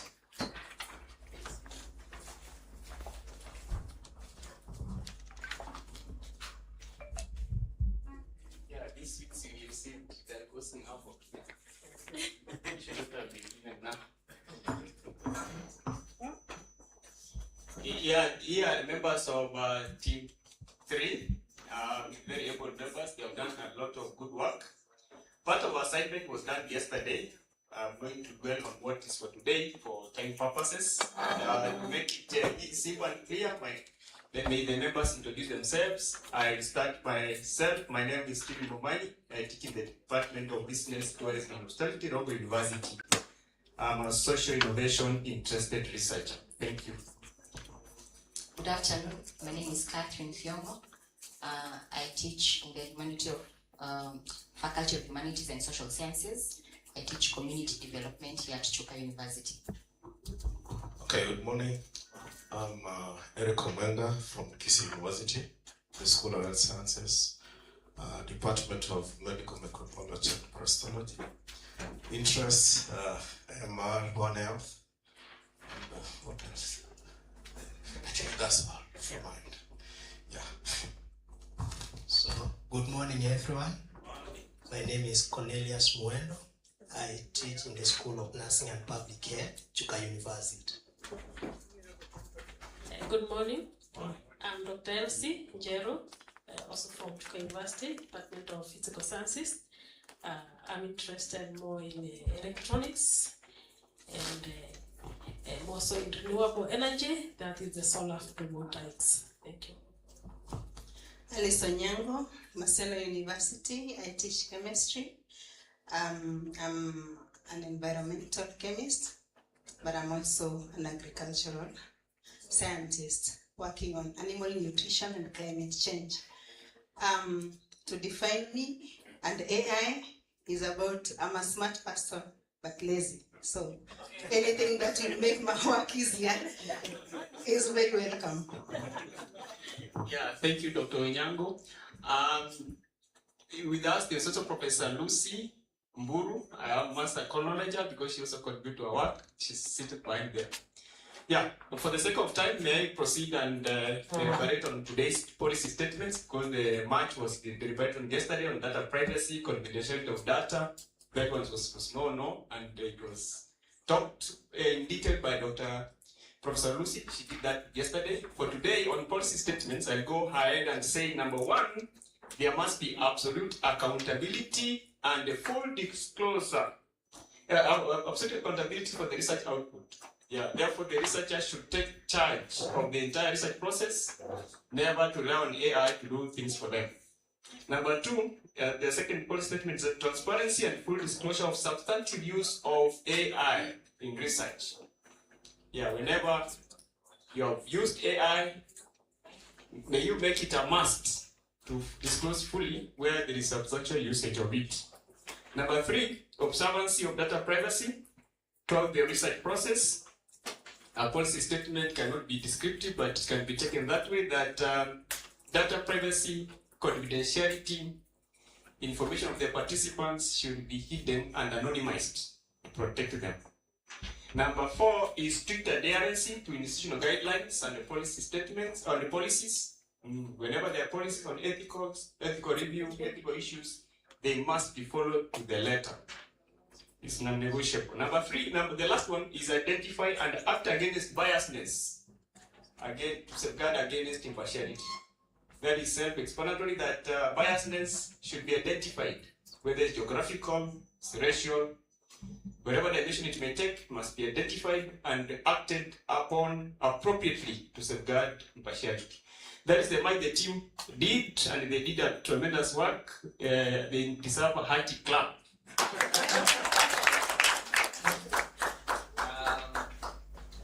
Yes, appreciate the team again.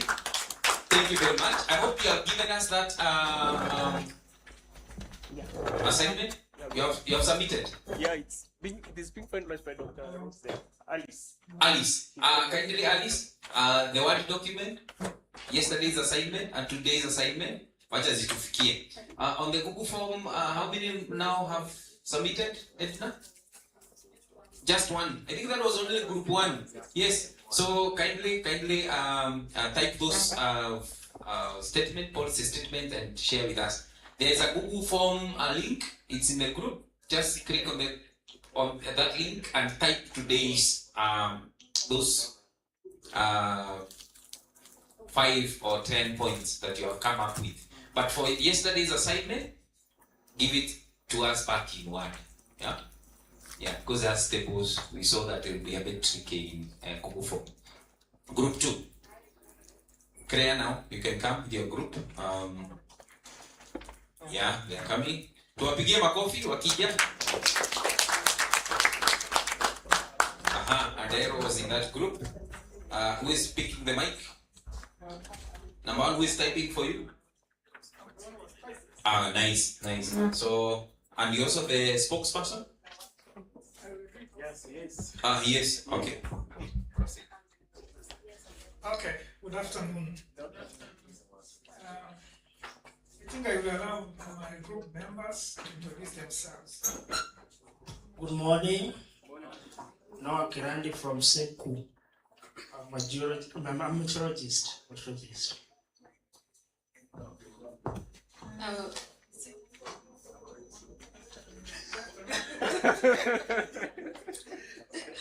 Good afternoon.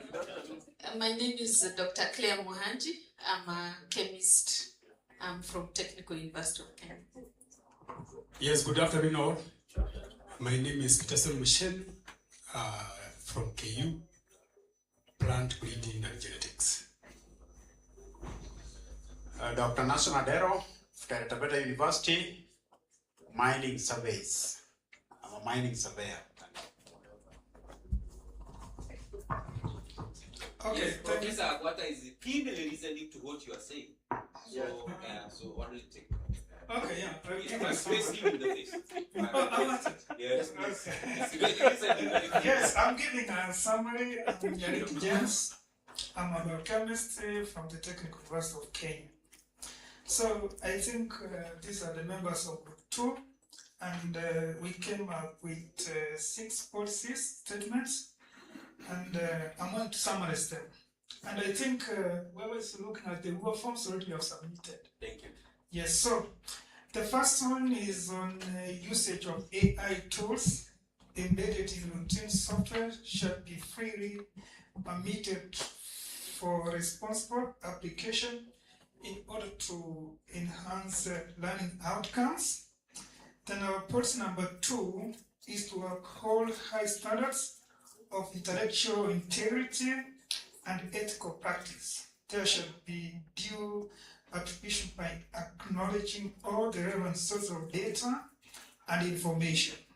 Number 3 is that AI tools may be used to enhance learning through assignment and quizzes, provided that the responsible faculty staff give guidance and oversight, so that we can be able to maintain quality, integrity in that respect. Then policy number 4 is to establish clear procedures for detection and management of AI-related misconduct. Remember, this misconduct can come from both even students and even the faculty, especially in the faculty relation when we are doing research, we are writing our proposals. So basically it's cut across both the faculty and the students. So in other words, we must have the proper outline procedures in order to detect such kind of misconduct. Then number 5, there must be continuous training students and staff on ethical AI usage and academic integrity. Remember, we are in a continuous evolving world in AI. There are new tools that are coming up. So there must be approach that ensure that there's continuous training and education to both students and the faculty. And finally, we talked about approach on the direct usage of AI, especially in terms of tackling quizzes, examination and assessment. In exams must be completely prohibited unless we are doing a practicing of quizzes. It can't be permitted partially. But if it's the assessment component, it should be prohibited. Thank you. Again, your group Makofi. Thank you.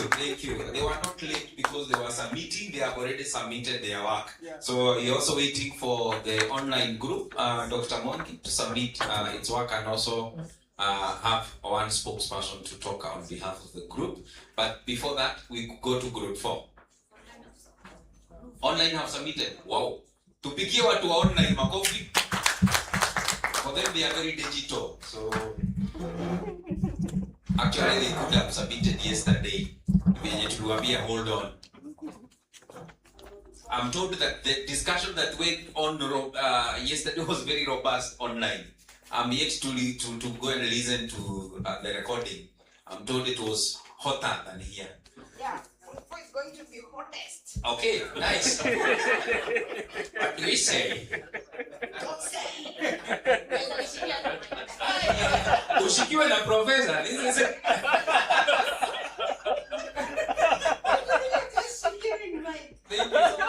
Lakini group ya Gwenyi na Rose ni moto. Mbona sioni kama there are two ones in this group. There is someone. Yeah, nani? Elizabeth. Yeah, Luda. Yes. Luda must be here. I can't be saying. Luda may apologize. She is out. But I'm feeling Good afternoon, everyone. Good afternoon. Yeah, my name is Ruth Omole.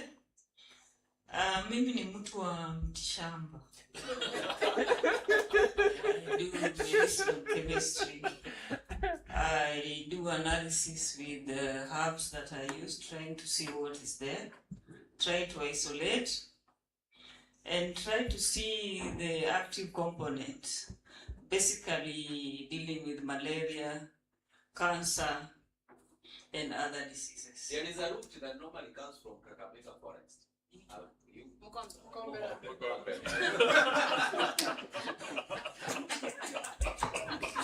Yeah, utuone kando. Yes, my name is Agweji David, a senior lecturer of numerical analysis from Masinde Muliro University. My area of research is in filtering. That is to say, also enhancing artificial neural networks when we are working on the initialization problem. It is one of the long-standing problems in improving efficiency of the ANNs. I think that's that for now. Thank you. So good afternoon. Thank you. My name is Joseph Musyoki, and I'm in Chuka University. My area of specialization is tourism and hospitality, and in the Department of Environmental Studies and Resource Development. Good afternoon. Good afternoon. I'm Lydia Wassa from Egerton, Department of Human Nutrition, and therefore my area is human nutrition, and my interest is how to link agriculture and nutrition, so that we get from the farm to the fork. Thank you. I hope you assisted. Okay, thank you very much. I'm Dr. Rosa Tieno Pio. I work for Masinde Muliro University of Science and Technology. We call it the University of Choice. Yeah, I have my son-in-law here, Angweni. So I am a development and educational psychology, and I do a lot of screen-based research with young kids and adolescents. And that is why I was very keen on nurturing the future generation to fit into the AI mess. So we are having a very special duty. We always understand about publication or perish. So that is where we are talking. Publication, authorship, and peer review. Policy documents we reviewed were WILI and LCB, and we want to determine acceptable AI use during scholarly publications. And our questions were, who authors? Can we enlist, for example, AI as an author? What can be disclosed, what cannot? And how can we do review? Okay. So 3 critical things that I want to highlight, many things have been highlighted. So for free permitted areas, brainstorming a manuscript, language editing, proofreading, creating research for original data, summarizing literature and preparing graphic and abstract. Those are freely given. Permitted with disclosure, organizing manuscript structure, improving readability, creating explanatory figures and diagrams, declaring AI use in manuscript, AI use in manuscript, development, review report, and editorial decisions. Then some things that Professor said, and I will repeat them. The ones that are completely prohibited, and those are the ones I'm going to expound more on. Editing research images, writing abstracts, and listing AI as an author. And the last one is uploading confidential manuscript to public AI tool. For instance, editing research images is so critical that you shouldn't do it because it would alter the underlying scientific data itself, not just the presentation. So when you do that, it directly affects the evidentiary record. It can fabricate, remember, we have been told about hallucination. It can misrepresent results. So when you do that, you are doing, you are really at the wrong side of integrity in scholarly publication. That is about data integrity. Then writing abstract. Remember, abstract is the most read part, and actually it's the one that sometimes it determines whether you're going to be accepted for publication or not. So, because it's a very important area, letting AI draft it risks the subtle misrepresentation of findings. It can overstate the significance. It can also lose the nuances of the author's voice. So, no writing. I know you have been doing that. That is why I'm repeating that. Listing AI as an author. Please don't. Authorship implies accountability, the ability to defend the work, take responsibility of errors, and vote for integrity. By the way, you can be jailed today. So AI systems cannot hold accountability. They can't give you consent because it's not there. You don't know AI. It cannot be held liable. So it fails the basic criteria of ICSMJE, and I want you to do what is called, to Google what is ICMJE. That is a new thing that we have realized in our group. It's about a criteria that is set in terms of whether who becomes accountable accountable in data. Then the last thing, uploading confidential manuscript to AI tools. This was something that I think personally I've learned. I'll take this home. I have been a reviewer, and these days, if they call me to review, I review like nobody's business. And I think they're like, how comes this lady all of a sudden, she doesn't even stay with her manuscript? My friends, this is something I've learned. I have been uploading people's manuscripts on AI, and within a minute. You have generated that. In fact, sometimes I want to send it on almost immediately. Nasema wataona it will be suspicious. What I need to make it? Actually, I say I will be returning it this week. This is completely and it is really, really bad. Because manuscripts under review are confidential and often contain published data, IP-sensitive material, and third-party human subject data. So public and commercial AI tools may store, may log, and may use submitted text for model training, creating risk for data, leakages, scooping, IP laws, and breach of confidentiality agreements with journals and funders and research participants. So you're going to have conflict between journal, funder, ukifika hapo kwa funder, the way I love my funders, and research participants. Too bad. 5 policy recommendations. You realize that we have permitted, prohibited, and with approval and disclosure. So it's not just good to develop a policy that is identified with one area. So we are saying adopt a tired AI use policy. So we are not even just saying AI policy. Tired, meaning it has to take care of those 3 components. So formally adopt a tired framework. For example, freely permitted, how do you get that policy? Disclosure requirement, approval requirement. And then the other one, establish an AI ethics and research integrity review point and committee. So the IREX that we have, like in my university, those who are very old professors, I don't think they know these things. So we did that. This is something that I'm going to carry on, that AI ethics and research integrity must be part of the AI. They must review, they must go to Kisumu and get those PDMs and review their ethical procedures and SOPs with regards to AI ethics. And I'm going to give them an opportunity to earn those PDMs, I think. So mandate approved secure AI platforms for confidential work. So that means our universities must also invest in secured platforms. We were just talking with Prof here that in our universities we have students online. Like my university has got 7,000 students, and we have I hear they talk about the numbers at 27.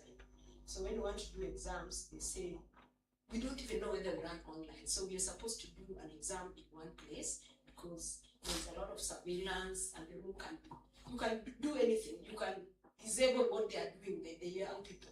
But in my university, we are celebrating 7,000 students, and we don't have a class that can even contain 700 students sitting at a home. But we want to make sure all our courses are online. And you know, the online we're talking about, we don't even know whether it's online. Because when students start doing exams, the network is collapsed. So when it's then the youth now say, in the first 10 minutes it will collapse. So they do all sorts. So the university must start investing in those platforms, in the physical rooms. We are not going to leave the physical rooms, you can see. So we also require human verification of all AI assistants. We can't talk about the human center.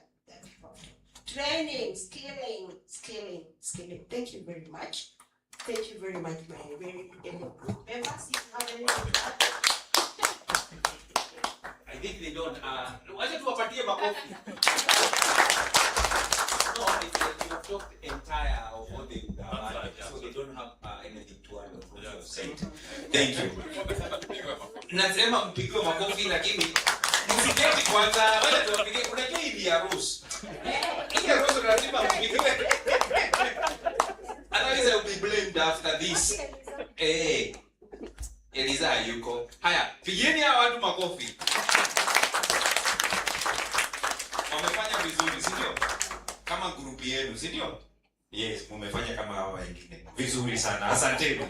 Tunashukuru. Haya, the last group. Group 5. Huyu ni Mburu. Mburu, Gacha, Frank. Hata nilikuwa nashangaa mbona Frank hakuji. Gichubi is also there. Great. Yes, these are the nice. Give us your who is speaking on your behalf?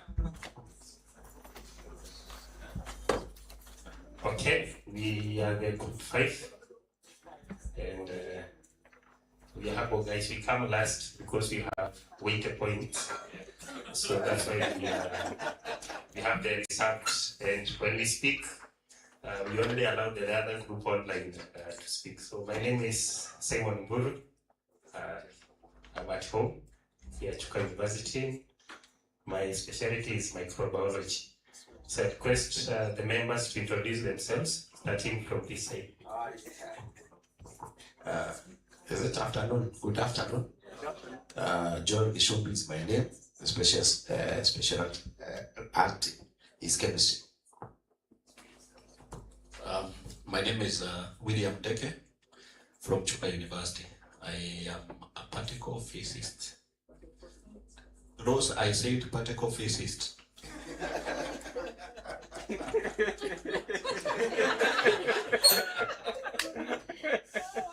Okay, my name is Perry Samwai from Technical University of Kenya. I'm a biochemist and I'm more interested in molecular mechanisms. Thank you. Good afternoon. I'm Gacha from Chuka University. My area is tourism and hospitality. Good afternoon. Stella Modoka is my name from Egerton University. I am a nutritionist.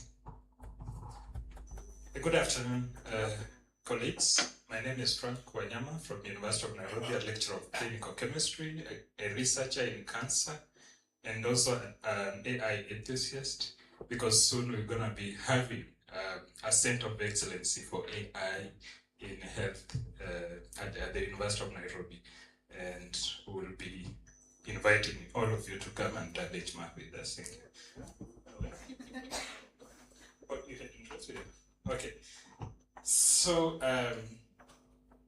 because it's approaching lunch hour, I'm going to use the AI in my head to summarize. Okay. So, we were called upon to identify institutional responsibilities to govern AI. And for this, we analyzed 3 documents, one from Monash University, I think that's in Australia, and then Willie and Elsevier. So there are quite a number of things that we are to deal with here, but now we came up with 5 big proposals on policy, policy proposals are 5, and I'm gonna pronounce them right away. Number 1 is AI on governance. So our group proposes that institutions should establish AI review boards or steering committees to oversee the governance, ethical use, and implementation of AI. So the steering committee or ethical board, review boards, as you know them. That is the first policy proposal. Then the second policy proposal is AI on risk assessment.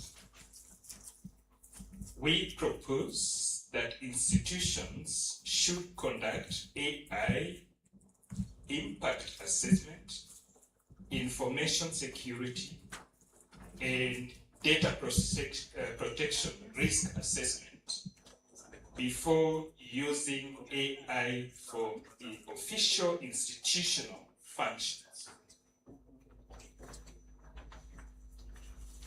Is that sinking, Professor Kamere?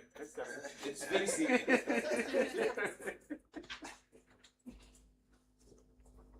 The policy proposal number 3 is on human oversight, that AI shall be used as a support to a company, not to replace you, not to replace your intellect, but to be used as a support tool for writing, research, analysis, in teaching, in learning,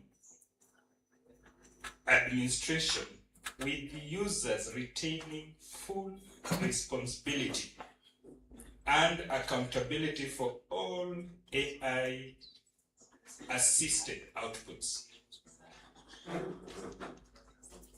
So when it comes to accountability and responsibility, you remain you, but not to outsource that accountability to the AI tools.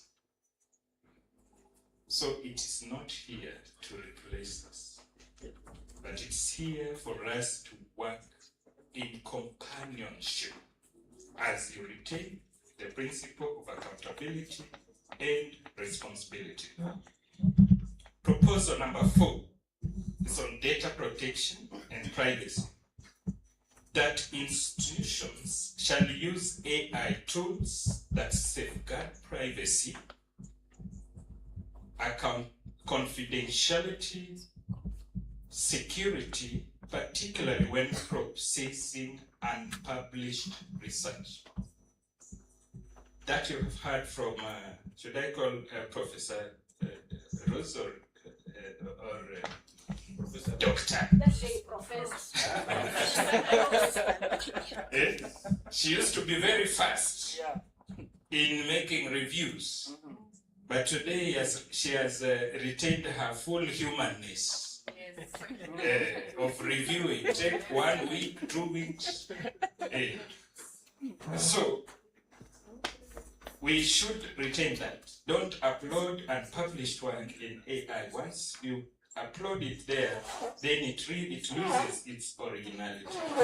So we must be sensitive to information, personal data, or human subject data in compliance with applicable laws and institutional policies. I don't want to go to a hospital and then someone uploads my laboratory form with the results, uploads to GPT and asks GPT, can you find the situation or illness disturbing Frank? And then all of a sudden, gonorrhea, syphilis. So if someone goes to Google to ask, it says Frank is associated to syphilis, gonorrhea.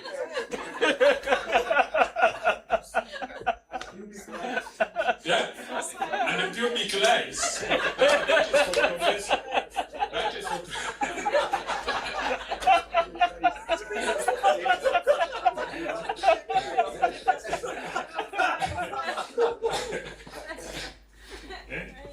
So this is very, very, very essential. We must do that, even as Nairobi University, as we hope to become a center of excellence within the region. Of course, with the support of others, it's a proposal we have put it. We're hoping, we are crossing, we are keeping our fingers crossed. We hope to essentialize this. Proposal number 5, AI on literacy and ethical use. That institutions shall promote AI literacy, ethical use, bias awareness, equitable access, and verification of AI generated content. So ladies and gentlemen, this is the big proposals that we have put forward to this very important meeting. Thank you very much.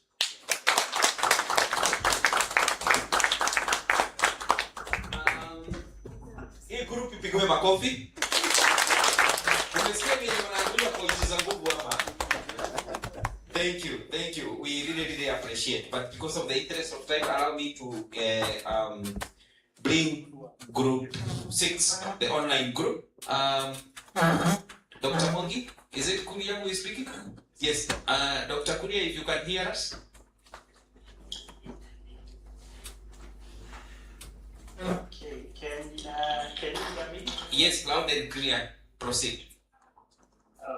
Let me go. Okay, so this is group 6. Oh, I'm getting an echo. It's really loud.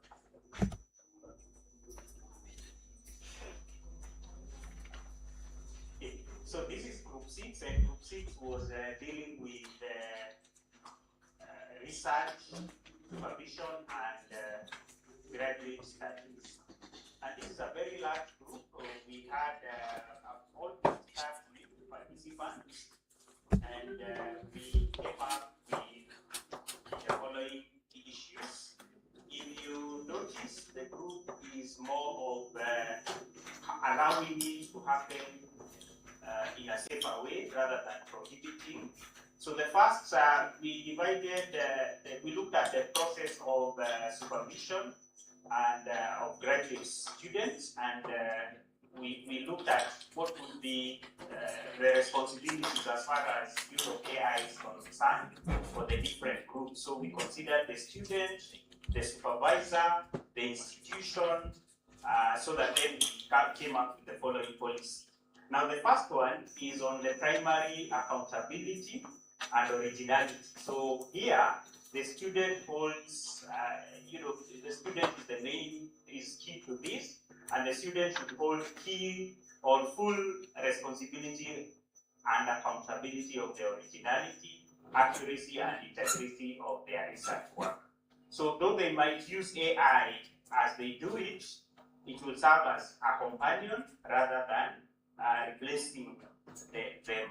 So even the interpretation and everything and the scientific judgment should be attributed to the student and not AI. The second one was on disclosure and the use of the students shall transparently disclose any substantive use of AI, especially generative AI, in preparation of their thesis or dissertation. This would include if they generated texts or restructuring arguments or performing qualitative analysis or deciding research strategies, and whatever they do with AI, they have to disclose it. Then number 3 was on guidance, and here they made the burden here is put on the supervisor. So the supervisor shall be responsible for fostering a culture of ethical behavior and accountability. So they should provide subject-specific guidelines on permitted levels of AI use, in whether it is in research, assessments, to ensure that the student maintains intellectual leadership of their projects. Then the fourth one was on building literacy, and here we thought the burden is on the university, and the university shall provide resources and training programs to support all graduate researchers in attaining a minimum level of AI literacy. This is so that the field is even and everybody is able to use it to improve their work and the output of the institution, or develop the better students by use of AI. So here the institution will be responsible for training on use and also training on any other thing. For example, they should know about biases that might occur, errors, and the environmental impact that is associated with use of AI. Then there was the issue on control, intellectual control in concepts and examination, and that here we put the burden on the students, although in a way we also put it on the institution, because the student must demonstrate that they have maintained intellectual control throughout their research process. So that is all the way from development of concepts to the thesis, and that they must be prepared to independently defend their interpretations, their methodology during seminar and presentation. So there the role is both on the student to demonstrate and the institution to have a mechanism to confirm that has been demonstrated. Then the sixth one was on that the students must read primary sources throughout thoroughly and independently verify every citation to ensure the references are real, they are relevant, they are accurately supported by the claims that they make, and the synthesis of the work, though it may have been done by AI, then the student must confirm everything. Then the seventh one was on privacy and protection of intellectual properties, and here the students and staff are tasked not to upload sensitive and published findings or personal identifiable data in AI tools that are likely to compromise. So that responsibility is on the student if they have such data. But then the institution, because it's also responsible for training the students on responsible use, should also provide secure source, secure places where they can be able, for example, handle their data without compromising it. So that puts the responsibility on both. And then on the eighth one was on prohibition of authorship. That one, the previous group has really put that well. I would want to avoid repeating that, AI does not publish. Anything published belongs to the real author, who is, in this case, that should be. In the case of supervision and thesis, it has to be the student. Then finally, there was the issue of governance, and this one covers all the aspects. And that the institution or the university shall develop clear guidelines on ethical use of AI, the do's and don'ts of AI, and also the guidance on the appropriate tools that are safe for use while performing different tasks that the student will be engaged in. So those are the 9 points that we came up with that we think would really help the policy as far as the supervision and guidance is concerned. I'm Eric Kuria, a biotechnologist from Chuka University. I would like to thank the online group for their enthusiastic participation in these discussions. Asante sana. Thank you.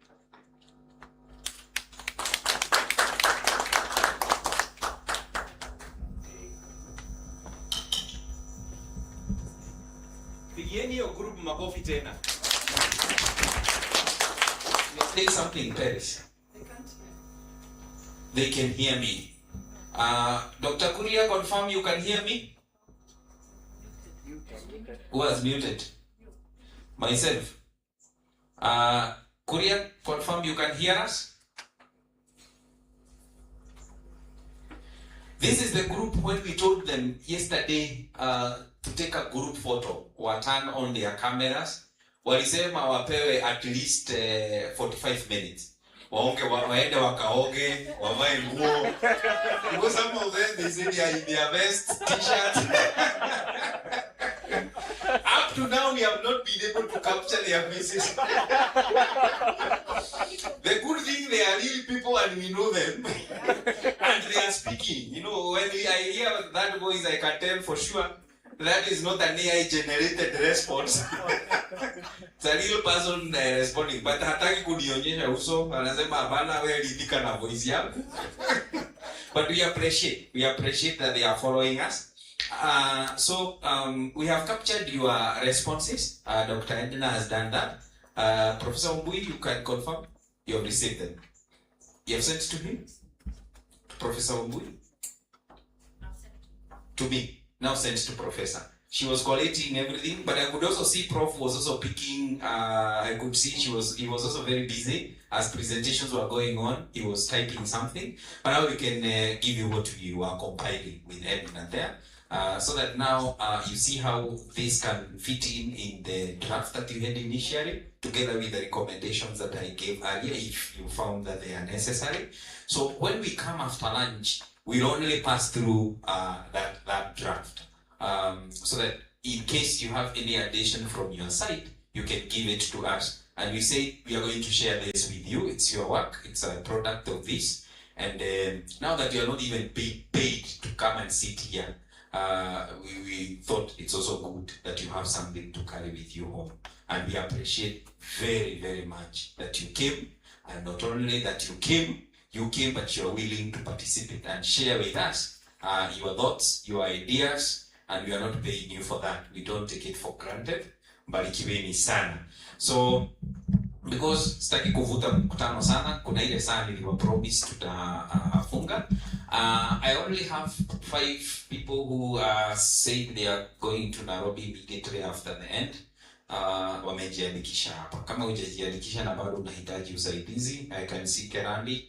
Na who else? Kerandi upitie hapa ukiwa peana jina. If you have means kufika Nairobi, na tunataka tuitishie shuttle ikuje iwachukue hapa. So see him. Then I also hope that you're not going back with your original visit. Yakuja lazima ikuwe original, because it is taken that you boarded a bus. It is true you boarded a matatu. It's true you are given a hard copy ticket. So I need all those hard copy tickets. Hard copy. For the return journey, we can have soft, but for incoming, hard copy. Kindly make sure it's there. Yes. So we can have AI generated receipts. And then I have an AI generated financial reporting accountability report. And then AI gives me an AI response that Kamburu you have not followed. I have instructions that were not AI generated, they are on a hard copy. So I will follow the instructions kindly. Kindly, you can only get your fare refunded back if you are compliant, kindly. AI, itakuja after the compliance. Thank you very much. Let's all rise up. I'm inviting you for lunch. And lunch is down there. The same place we took lunch yesterday. We'll have, when we meet and we go through the draft policy, we'll also have the closing of the workshop. We'll have one of you to give vote of thanks. I know Lydia Waswa is so good in doing that. You'll do that. And we'll also have somebody, Lydia Waswa is from this side. We can also have somebody from this side. This side is the coast side, the south side. Who is from Pwani. Yes, the two of them. At least we have equal representation. Tumeona watu wa mlima wakiongea sana. Let's also hear from those. So you'll have brief comments towards the end. What else? I don't think there is much to say. If there is, I'll tell you once we are back. So I've never had Edna pray for the food. Okay, let's bow down for a word of prayer. Jehovah Lord, we come before you this hour. Jehovah Lord, thank you for the gift of life. Thank you for how far you've brought us. Jehovah Lord, as we go to take our lunch, how we pray that you're going to be with us. Give us the energy from the food that you're going to take. Bless it as we take it. In Jesus' name I pray. Amen. That's AI generated prayer.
Call your neighbor, mwambie tumeanza.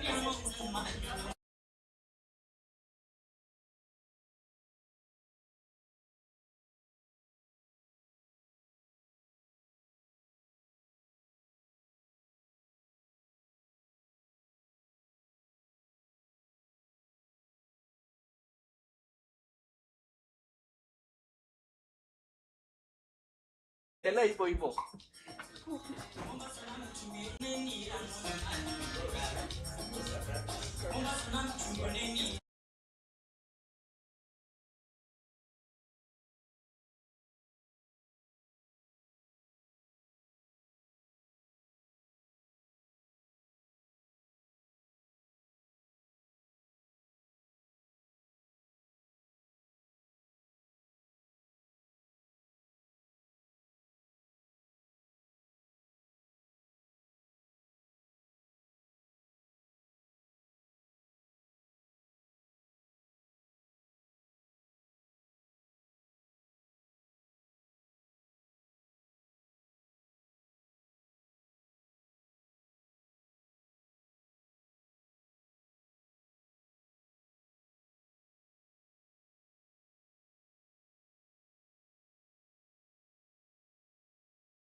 I hope you have been, or you have done justice. The online participants can't follow you from. Muted.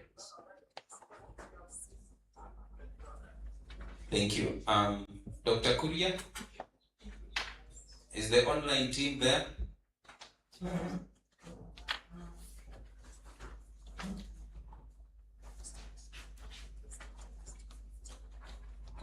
Yes, Dr. Mwangi will check the online team because we want to go to a very important Yes, I can see Kuria is there. Thank you for confirming, Dr. Kuria. Now we on the tail end, and then we agreed that in this session we'll be looking at the draft which we have come up with. Your contribution has been received. Professor Ombui, mukienda lunch kutoka kwa hiyo desk. Mpigieni makofi. We decided to take it seriously what you gave us, because we want a comprehensive and rich document. So I'll give him this time, so we go straight to the session where he will show us what he has come up with. After he finishes, we will do a feedback survey. So Dr. Edna, you could be sharing the survey link to the members kwa hiyo group yetu. It's a form where you fill in. So it's being shared in the group so that when kifika kwa feedback ni kupitia tu what you have said, and I will do it very quickly. So and then Waswa and Moriki are ready, and then after that we'll end. So karibu sana, Prof. We'll go through the policy, crowds by crowds, mostly looking at the philosophy behind stating those things that we are stating. Then we will refine or adopt and go and refine after. Thank you very much. Thank you, Prof. So we'll take as very little time as possible. Now, the initial, actually looking at the model that we used for the feedback that we gave, it's based on more of policy. I think the initially one, it was based on the principles of AI and aligning those. So we've changed that a little bit to more of, and I like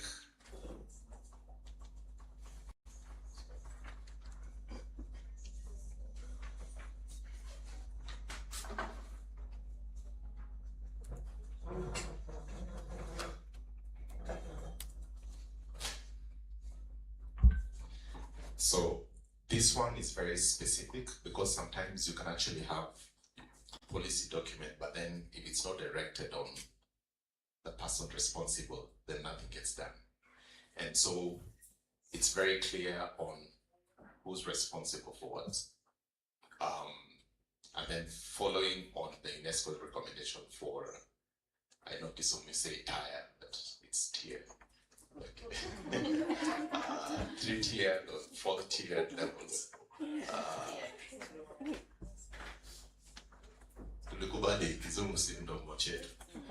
But now for us with Americans, I remember my PhD, I was modeling Kenyan way to Nasama hate speech.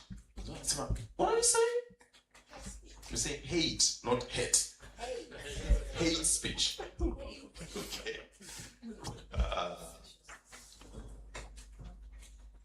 Are we ready?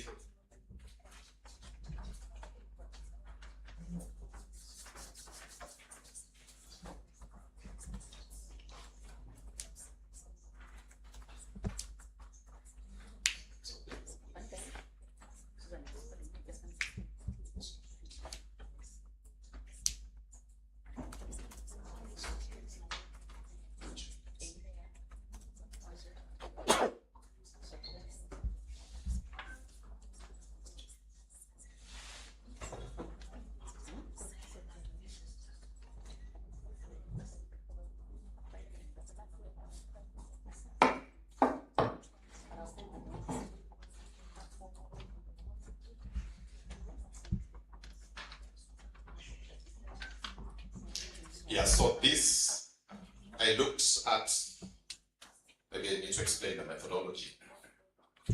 So we got back the feedback from the 6 groups, and it was based on themes.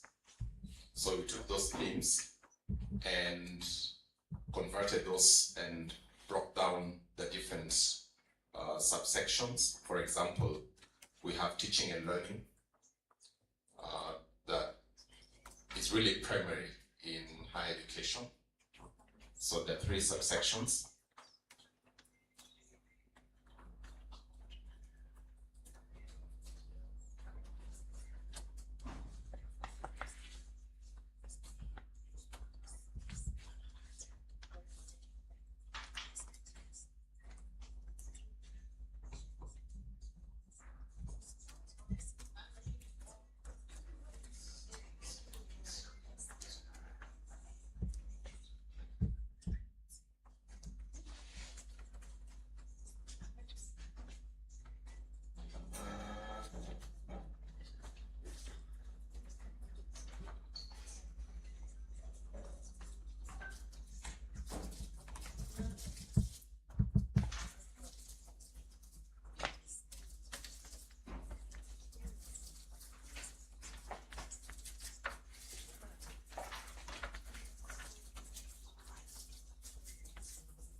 So, teaching and learning, institutional responsibilities, the academic staff responsibilities, the student responsibilities. Okay. So maybe we can just do a waterfall. Go per this one. So for the institutional responsibilities, it's based on those 3 bullets. I know Prof is not here, so I don't know. Maybe we can just go through and then we can come back if there's anything. So the university shall promote ethical, responsible, and inclusive use of GenAI to enhance teaching, learning, and student success. The university shall provide staff and students with training in AI literacy, responsible AI use, academic integrity, and critical evaluation of AI-generated outputs. The university shall provide accessible AI tech that supports learners with disabilities and diverse learning needs where practical. What is this? Which English is that one? Okay. Then the academic staff responsibilities, to support lesson preparation, curriculum development, teaching materials, classroom activities, and provided that all the AI-generated content is reviewed for accuracy, relevance, and all that with course learning outcomes. Then academic staff shall be responsible for all teaching materials and decisions supported by AI. Disclose substantive use of AI where required by institutional guidelines. Then use AI to enhance, not to replace, to enhance teaching, mentorship, feedback, and professional judgment. Academic staff design learning activities that promote critical thinking, creativity, and independent learning. Okay. So for the students, I don't know whether we keep it bulleted or they should be numbered. Students will use this as a learning support tool under your, you set the parameters as faculty. Okay. Then they shall evaluate AI-generated outputs before relying on them for learning. Remain responsible for demonstrating their own understanding and academic achievement. And also, they shall not use AI in any way prohibited, especially saying not use AI in any manner prohibited by assessment instructions or academic integrity regulations. And I think we normally print those. In fact, USIU, every course outline, there should be a statement at the end, at the bottom, to indicate that. Then student assessment and student assignments, that's on theme number 2. So the institutional responsibilities, the academic staff responsibilities, and the student responsibilities. So as indicated there. Okay. So AI usage levels for all assessments and communicate permitted AI use before assessment commences. And the university shall include or maintain procedures for detecting, investigating, and addressing AI-related academic misconduct. Okay, so for academic staff, you're the one to specify the permitted levels, redesign assessments where appropriate to evaluate high-order thinking, practical skills, and also submit an AI disclosure statement where AI use is permitted. Okay. The student responsibilities, there are also those 5 as bulleted there. On research, the researcher responsibility. So you can use AI, may use AI to support lit review, idea generation, coding, statistical analysis, qualitative analysis, language editing, and manuscript preparation. Can use, or the researcher shall independently verify the accuracy, validity, and completeness of all the AI-generated outputs. Shall remain fully accountable for the findings, interpretations, and conclusions in the publications. Wherever AI is used in publication, grant applications, you need to disclose that. Again, identify and mitigate potential bias when you're using these AI tools, and comply with all applicable research ethics, data protection, and IP requirements. Okay. So the university then shall provide guidance on acceptable AI use through that research lifecycle. Now for publication, authorship, and peer review theme, when it comes to the authorship, as indicated there, AI is not a co-author, okay, shall not be recognized as co-authors or authors of the publications. The human actor or human authors shall remain fully responsible and accountable for all the published work. Manuscript preparation. As a researcher, you may use AI for language editing, grammar improvement, formatting, translation, and summarization.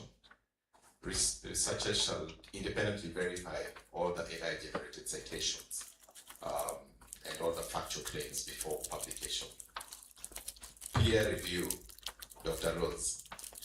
Reviewers shall not upload confidential manuscripts, grant proposals, or unpublished research into public AI systems.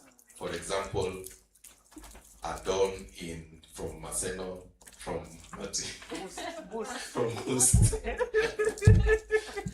Editors and viewers shall protect the confidentiality of all of submitted material.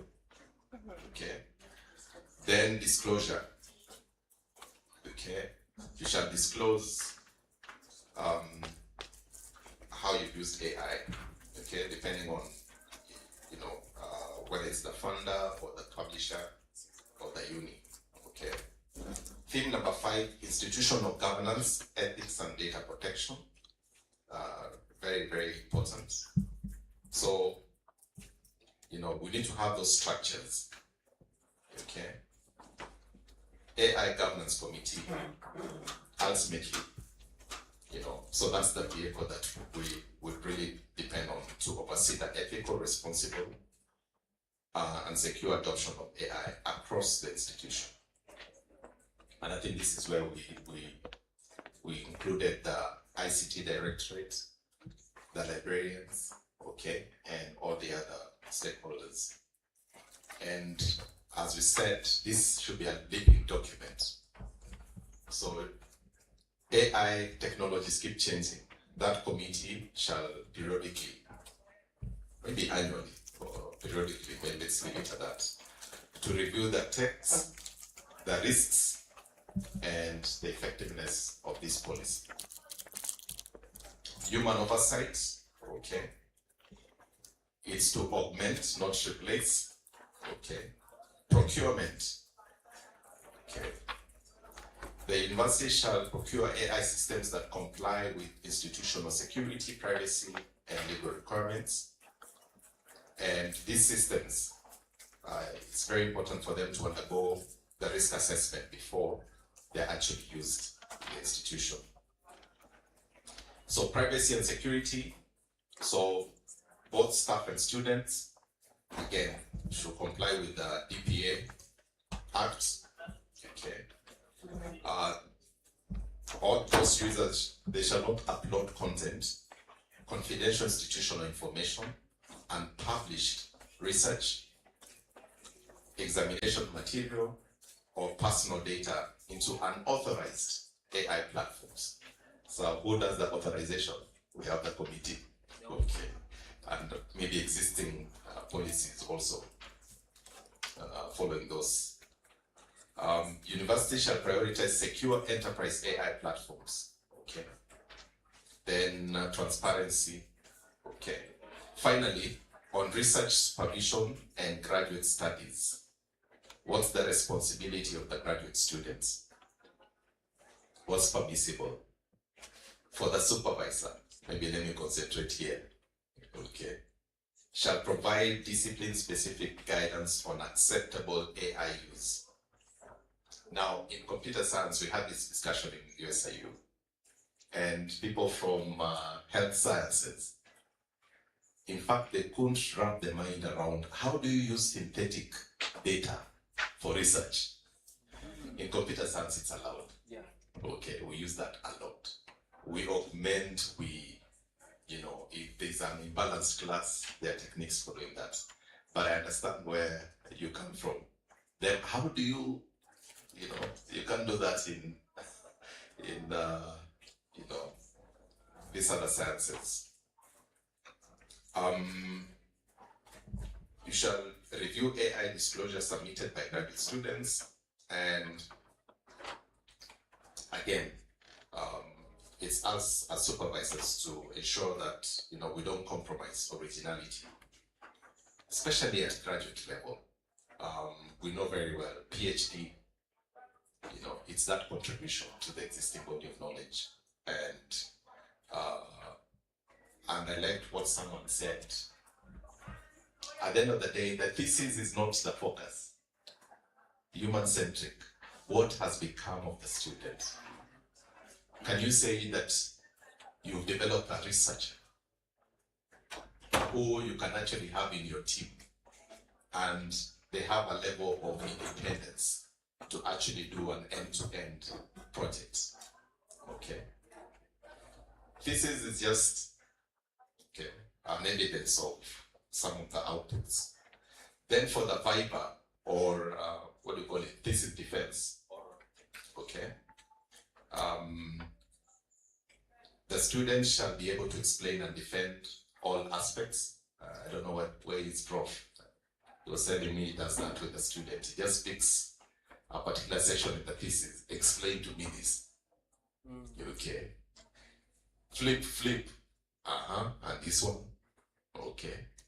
So at random, examiners may request clarification regarding the use of AI in any research submission.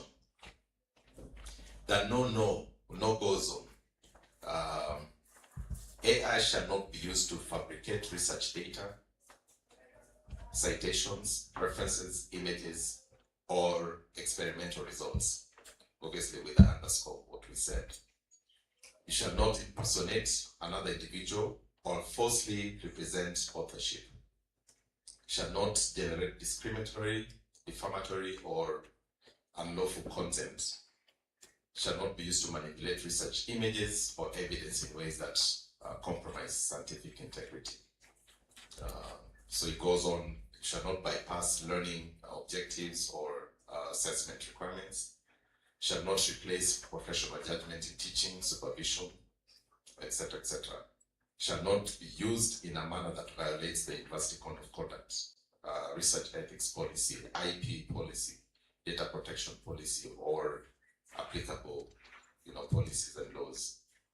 So that's generally it in summary, based on those the feedback from the 6 groups. Okay. very intentional who are the actors or who are taking responsibility for each of that.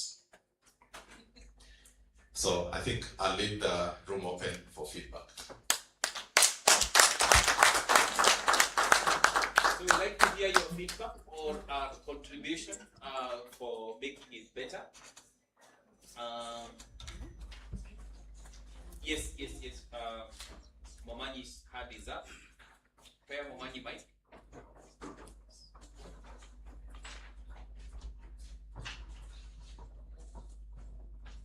Yes, Momanyi is up. Yeah.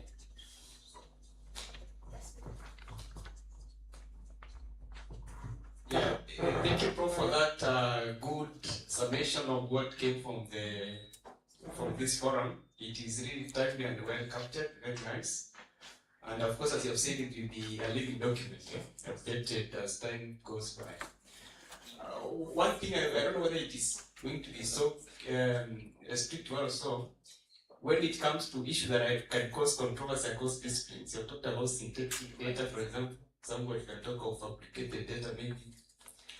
Do we need to go further and elaborate on that policy, or what do you think can be done? I think that's a very good question. So that, policy should be very clear, should remove ambiguity. So you've already pointed it out, then that needs to be addressed.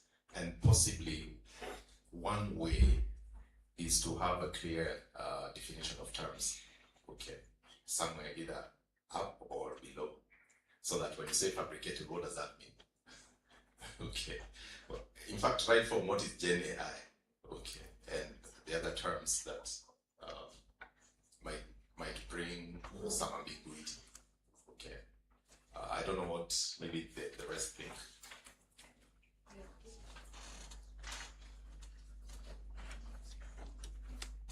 Yes, then Professor. Thank you, Prof. That's work that you've done.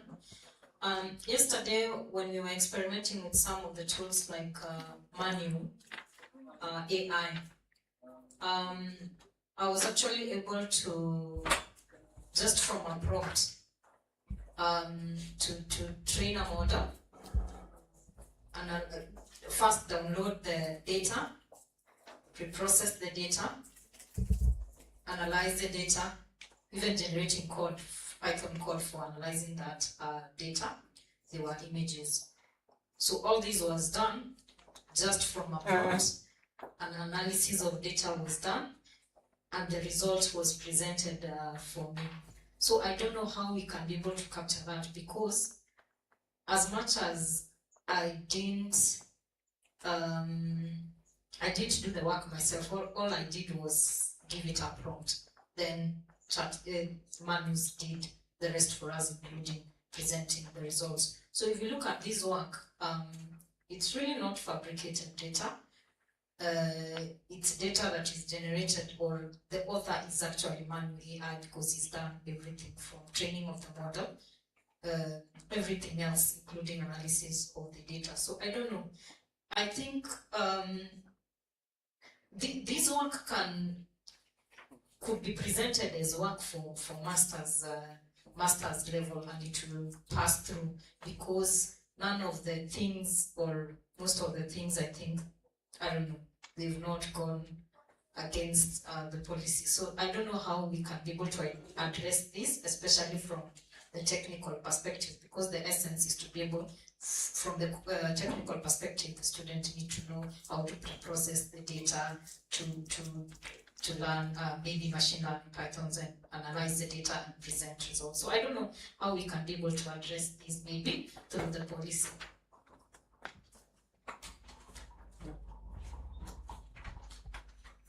You're responding to that over. Yes. No capacity to respond.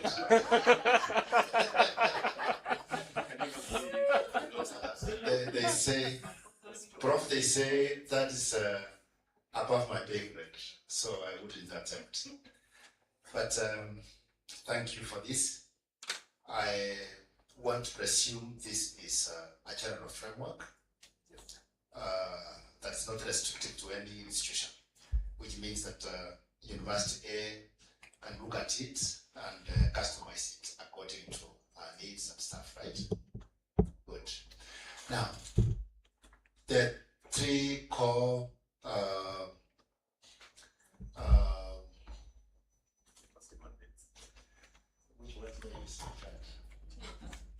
responsibilities? No, I don't know. The core mandates of an institution. There's research, there's teaching, and then there's the community service or engagement. I noticed that community engagement is not part of this. Yeah, that I captured it, and I was wondering, do we restrict whatever policies that we come up with, excluding that very important component, because we don't want to live in ivory tower. We need to, whatever it is that we do, using AI and everything else, must speak strongly and prominently to our various stakeholders. Students are captured there, the community, service engagement, and other stakeholders. I think that is very important. That also needs to come out. But then finally, and this is based on what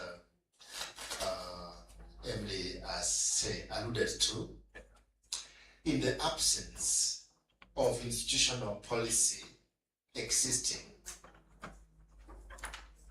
and in view of the fact that the graduate students are going on, even fourth year level graduates are doing projects, a student can easily argue and say there is no policy that guides on what to do using AI. And yet these students want to graduate, and their graduation is based on AI-generated data analysis and outputs. How do you deal with that? Because a student, in the era of the Kenyan constitutional order, somebody can rush to court quickly. You see the kind of dilemma? Yes, thank you. Yeah, so I think maybe let's take those two first. Yeah, so in AI, and as rightly put it, and I think, I don't know whether it was here, that's one of the things we say, the biggest effort, actually, it's not in the modeling. It's from the collection of the data and preparation, you use now the tool. But when it comes to the actual now modeling, you know, the rest almost downstream belongs to the algorithms and all that. And I think we're very specific to ask, we are only creating the students' effort. And whatever they are doing, then can we show with evidence that this was your effort? As in regards to the discipline recognition of, you know, if it's computer science, then what is your contribution in line to the degree you're doing? If it's more of, the contribution is seeming more of editing and all that, then, you know, we'll be questioning and saying, okay, your contribution, yes, we can see it, but is it in line to the degree you're graduating with? So we must be very clear from the beginning. It's your work that we're looking at. We can see what the model has done, but what has Edna done? That's, and I think if we can be clear with that, then it can remove a lot of ambiguity. But at the same time, it must be a shared understanding, so that it's not only you doing, then you go to the other side, someone else is doing something totally different. And you know, students know how to mesmerize you with all the PowerPoints and kizungu mzuri sana. But we need to filter all that and come to the basics and saying, very well, we're here, you're here to get a master's in computer science. Okay. What is your effort? What is the value that you're bringing to the existing knowledge we have? Simply tell us that, okay?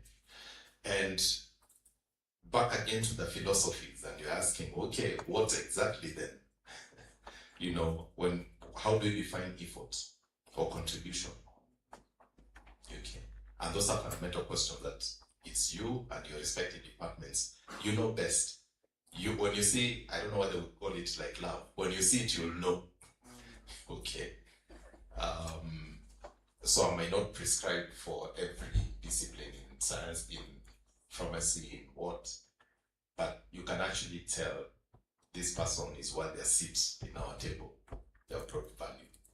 I think I'll leave it at that, Prof. Okay. Sorry, I'm just trying to remember your second question or the first question. I'm not sure whether that has been addressed. The community engagement. Yes, community engagement, please note that, we need to include it. This is not me, by the way, this is just, I'm reflecting what you gave, the 6 groups, and I think we're guided on that, yeah. We just had the 6 things up to that. So I think we need to include. And most of it in community engagement, it's the ethical use of AI. Okay.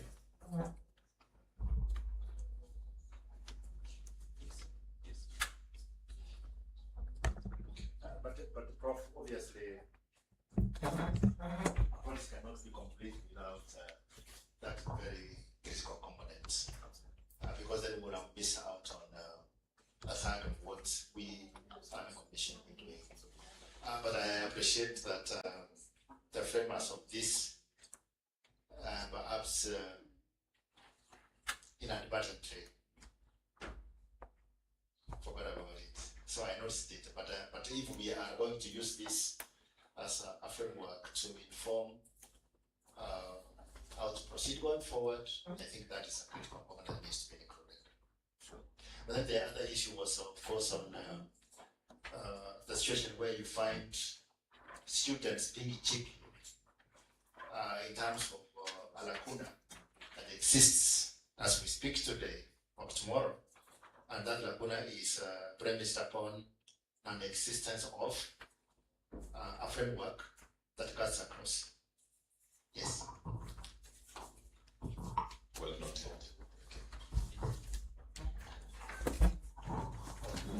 Mine was on this thing we call ghost writing. It's also trending, ghost writing. We capture it indirectly somewhere, and if not, is it not something that we need to consider and have a policy provision for ghost writing?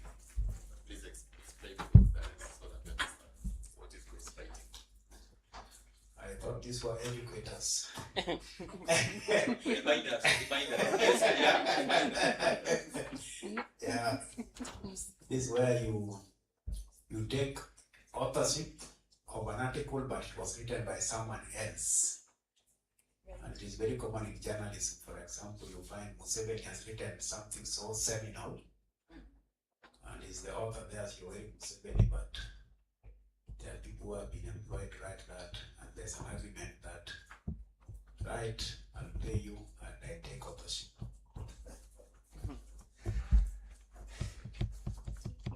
So touching on academic misconduct, that's basically academic misconduct. The other term we used in the morning was what? Cheating what? Okay. Yeah. Contract cheating. Yes, contract cheating. Okay. So that question was on, what was that question? Ghost right. Yes. Are we? Explicit, that's not about gender. Sorry? I don't think whether it's about gender. If the person that he is referring to as the writer, the ghost that you can see, if that ghost is a normal human being, then that can be cured in this policy. That can be cured with another policy, but not this one. But if the ghost becomes an agentic AI, then that cannot be a ghost. Yeah, definitely. These ones, they're not operating in isolation, because we all currently have policies about academic misconduct. Yes. But not necessarily on AI contribution to that. Okay.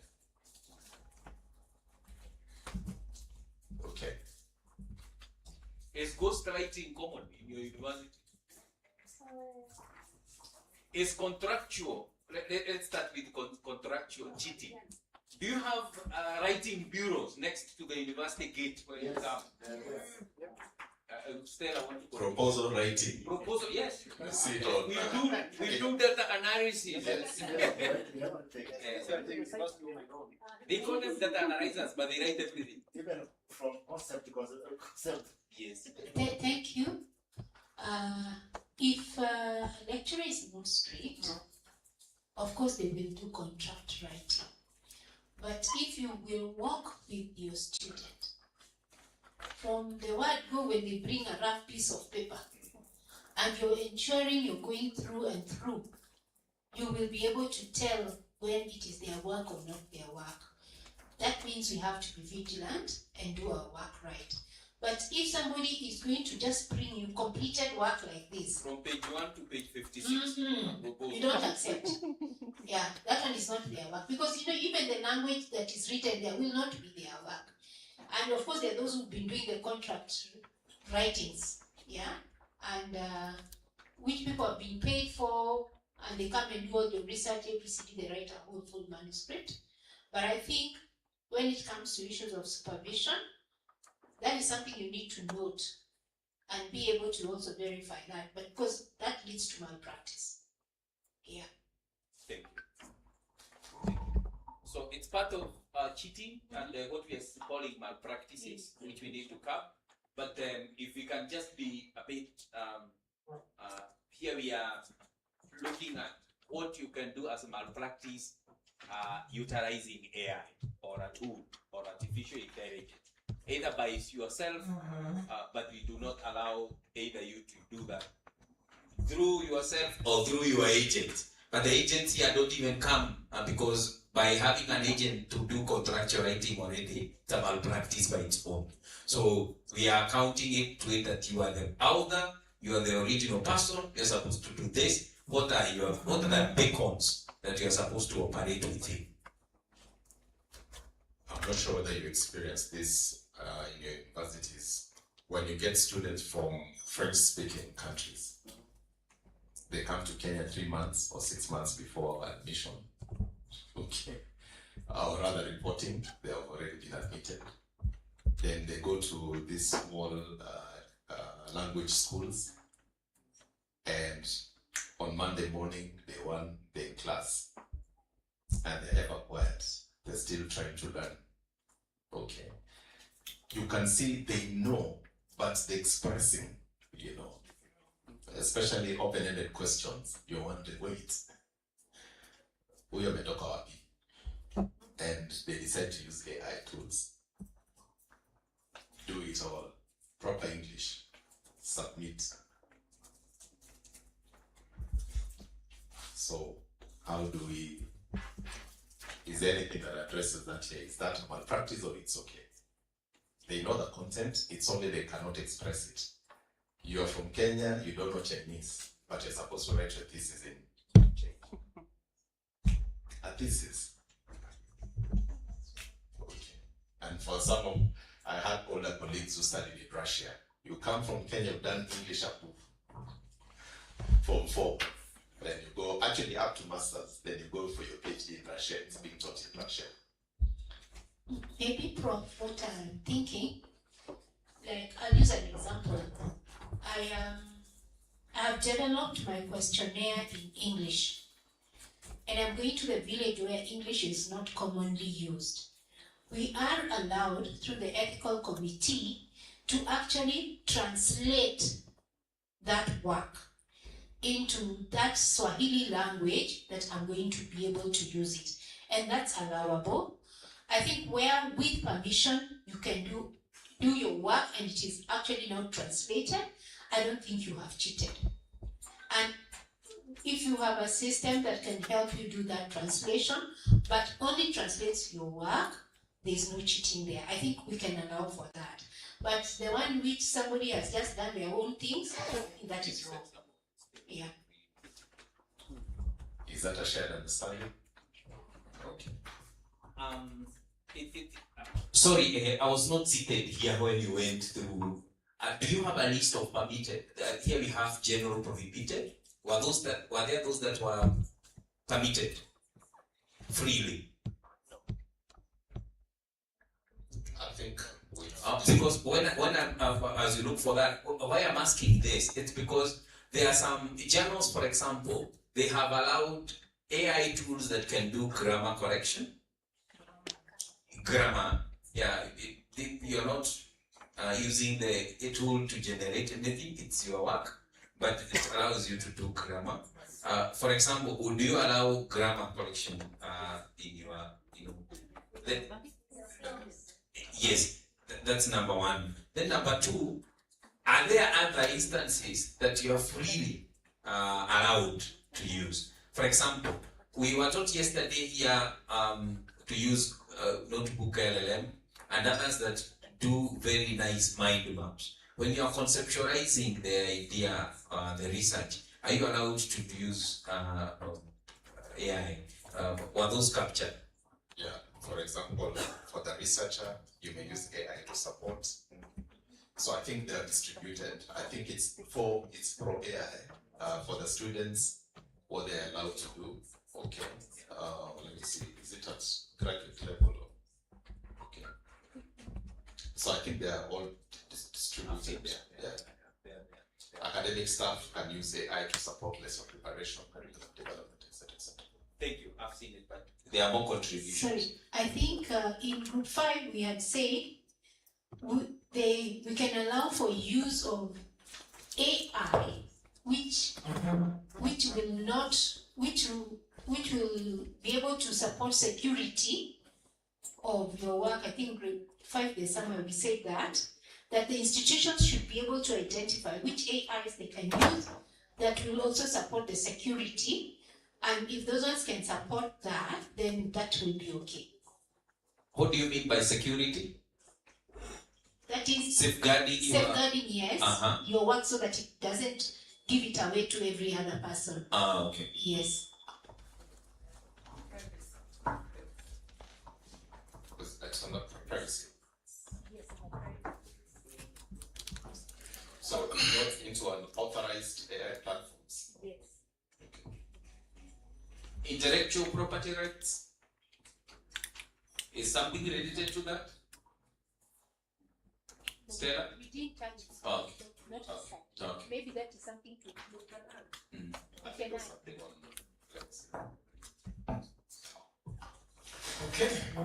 Intellectual.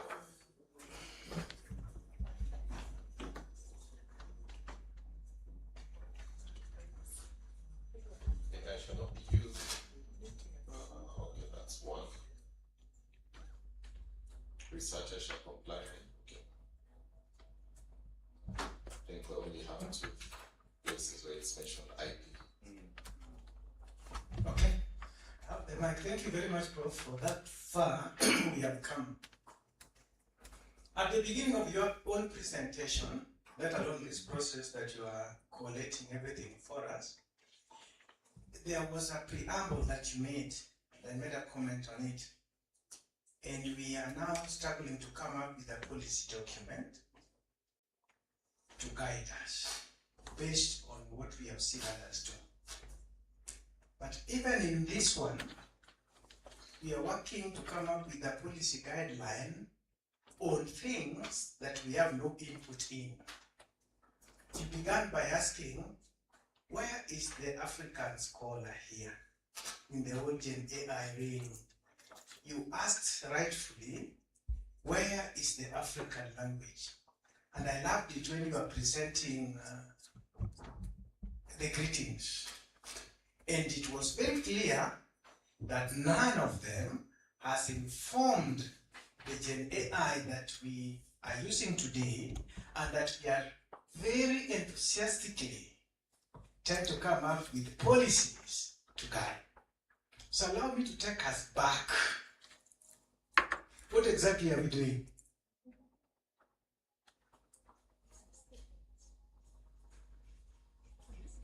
I hope you're not asking me what.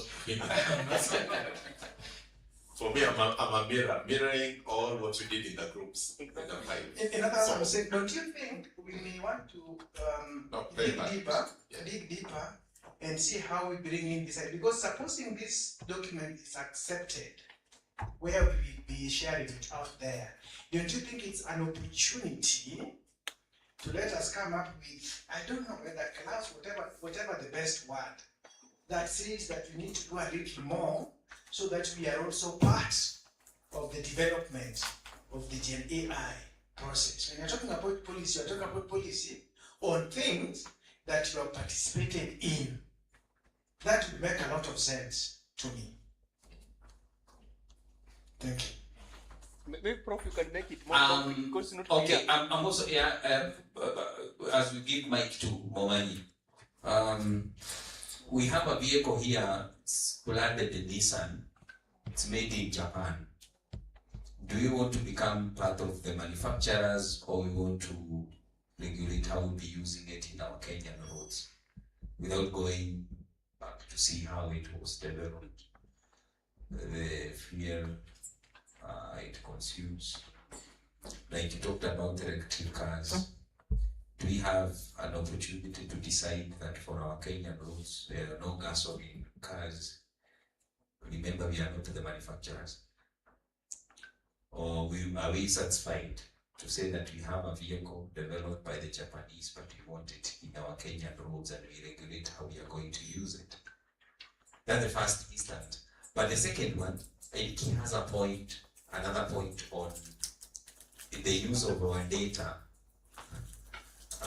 the free giving of our data to train foreign models. And how do we respond to that? Can we institutionalize such a clause in this policy? And oh yes, it is possible.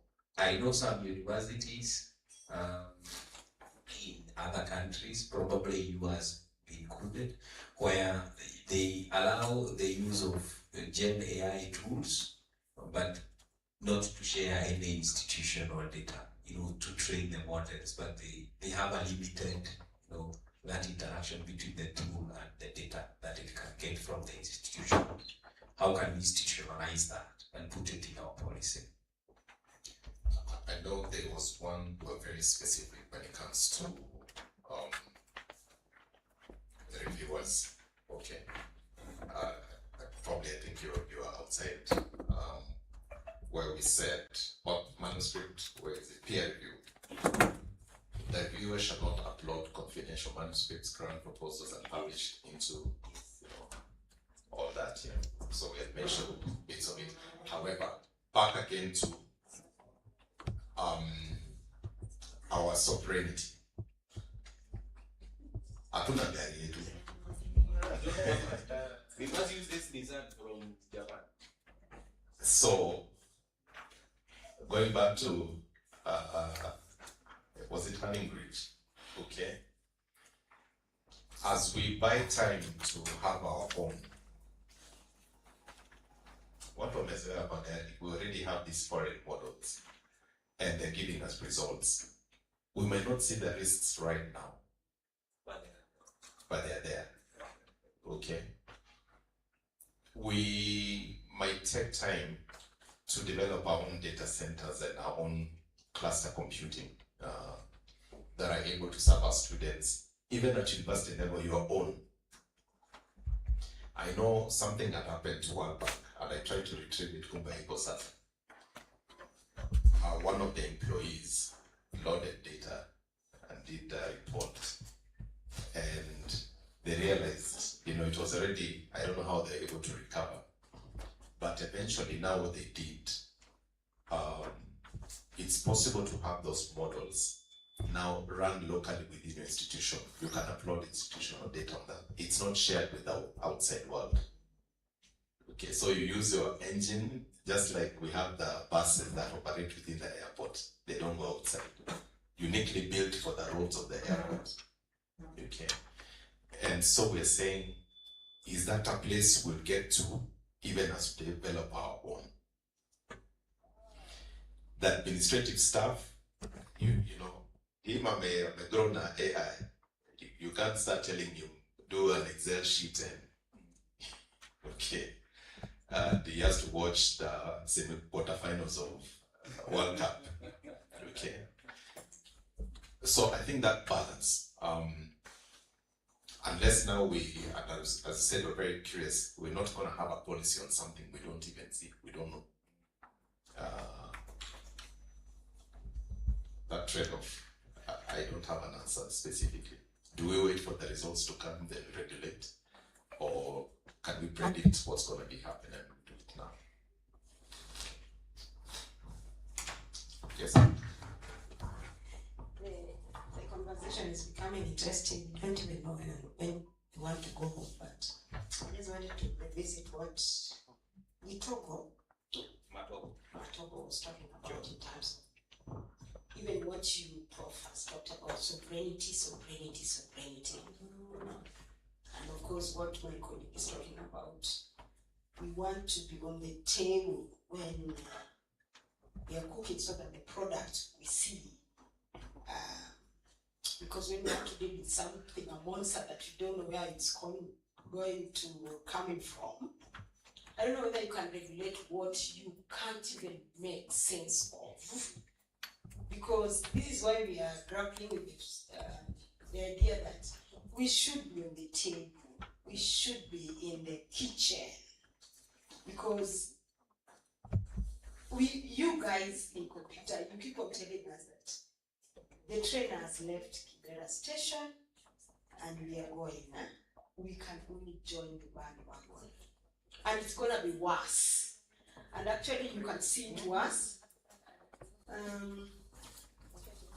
When you're talking about sovereignty and skill building, which I thought he really mentioned a lot, the fact that he mentioned that we need to build our skills tells us that as a population, we must be in the kitchen. And then I want us to differentiate between products and innovation that is going to permeate every facet of our lives. I don't drive what he drives. I don't think if I don't have a car, I can survive. But I want to tell you, as you keep on telling us that as things move on, it's like AI and technology will permeate everything in our life. Almost everything. But I don't think I should drive. It's like, still as money drive. I want to give an example. When I went to South Korea, yes, there was really, South Korea, they are really a very, close community. They are really close. I wouldn't say they are racist or something, but they are close. They just want everything for themselves. It was very difficult to even go to the street and to ask. They were just like this. And not that they don't want to help you, but even language. So, if it were not for AI and a little schooling that I went from the village of Seme, where I came from, on the train, they use a lot of train from one point to another one. You can have even 6 trains, just a short span, another train, and very accessible, very timely. So even the train, nobody wants to say anything. Actually, we were the only deaf people making noise. They don't talk, even in the train. So we check our phones. You don't know where you're supposed to go. Okay, the language of this train, the train, even the stops are all South Korean language. You don't know where you're going. So you check this, and of course, it helps you when you need to stop, because actually somebody gave you. And who gave you prior knowledge? ChatGPT. You get? So I have not driven Professor Kamudu's car, but I've gone to South Korea for a conference. I need to move around. In the shop, if you want to buy anything, you have to ask that ChatGPT to tell you what are the products in this food you want to buy. Nobody's going to tell you anything. So I think we need to differentiate between products, because I know Mama Mboga, another one is Ruth here makes soap. I want to buy, I really don't want to make sure that I know what is in that soap. But when we are talking about the things that are going to permeate our lives for a lifetime, like you keep on telling us about technology, That is why we keep on thinking that I shouldn't sit pretty and must try these things. But if it's not the case, you want to compare the products that we actually use, we don't care. I don't think that's a good comparison. I don't think it's a good comparison. For this technology or innovation, it's something that is really universal, that is going to support our life. Generally, we can talk about it in all facets of life. Thank you. Do you have a single, even if it's a phrase, of how we can put that to safeguard ourselves on the policy? Because this is what we are talking about. Do you have a word that you think we have omitted that can take care of that? Because that's where we are heading. As you think of it. So, Prof, we have received these comments, and we may not receive all of them now because of the time limit. This would be my suggestion, ladies and gentlemen. We can keep the group that we have alive.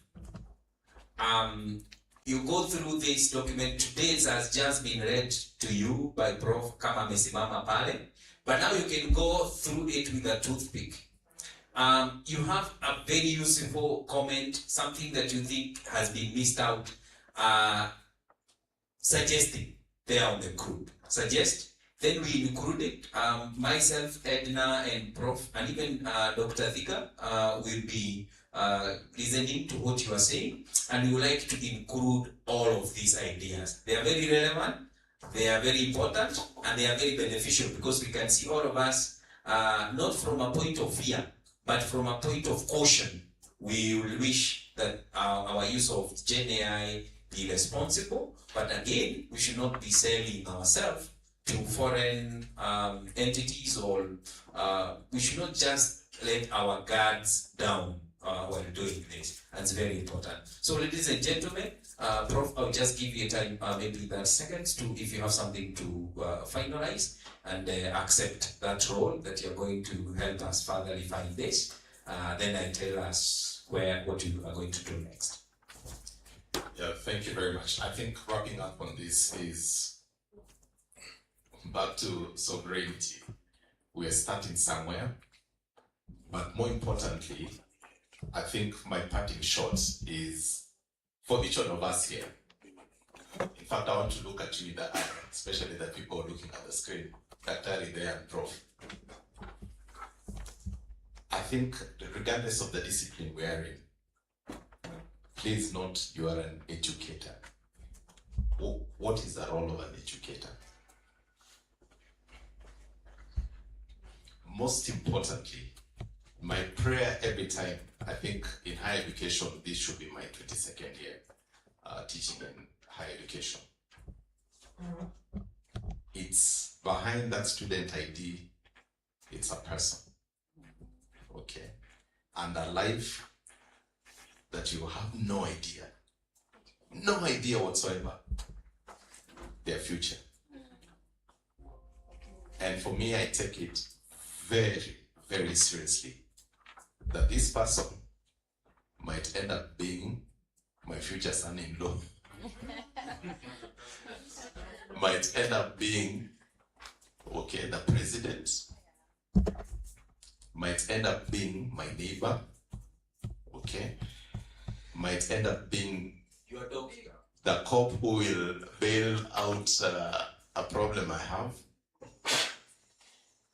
At university, we're dealing with really people, and let's look at them as people. And our students, you don't know the impact you have of them.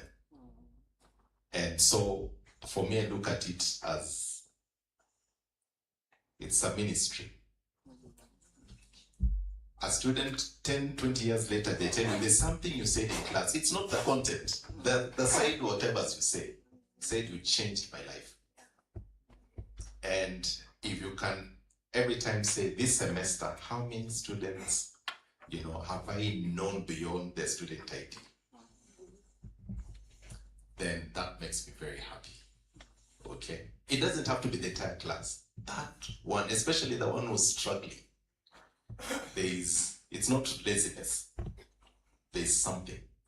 And if I can get them from a D minus student to a C minus, for me, that's the way they say, when one sinner repents, the heaven celebrates. Not the A guys who come from group of schools, but that from Shemakoko to a C minus. I am excited. And so with that, just like today, I didn't do it online from USIU, I came in person. There's a difference. Okay, and I thank you very much. While asking that question, I've been trying to scribble something from what I commented, and maybe I may read it so that we get to hear it if it makes sense. That is the principle of inclusive and equitable AI development.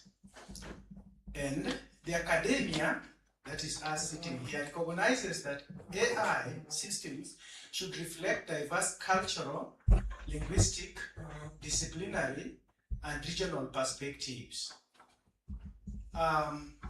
We shall therefore promote and support the meaningful participation of African scholars, researchers, innovators, and institutions in the development, evaluation, localization, governance, and responsible deployment of AI technologies.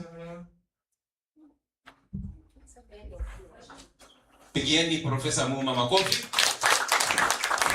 The good thing is that my AI screen has captured that, and I'm going to, it's already transcribed in the video, and I'm going to share that comment he has made on the group so that the discussion continues, yeah? Because he has raised several important issues there. It's just knowing where it fits in the draft that we already have, and definitely it fits somewhere. Two things. One, there is a feedback form. We have shared the link with you on WhatsApp. Is that right, Edna? Only 5 people have filled in the feedback form, the workshop feedback. It's very relevant for us, the planners, but also for DAD. They also want to see. So Charles, fill in that feedback. You have already. Thank you very much. Number 2, there is also a link to offer you certificate, something that will show that indeed you are in Chuka. The link is also there on the WhatsApp. Kindly, if you want to go to the feedback form, you can scan this or click on the link that is on the group. There is also a QR code for the certificate or a link for the certificate also there in the group. So kindly fill for us that feedback form. And I believe, are you getting more and more responses? Thank you, CS. So I would invite Edna to be looking at the response, even for those who are online. Maybe you can be going through the responses, what we want to see what you have said in 5 minutes or so, as I get my DVC to come and close officially the workshop. So Dr. Edna, come and take the mic as we interact with our... Yes, for those who are in the group, the link is already there in the group, or you can scan this. Okay.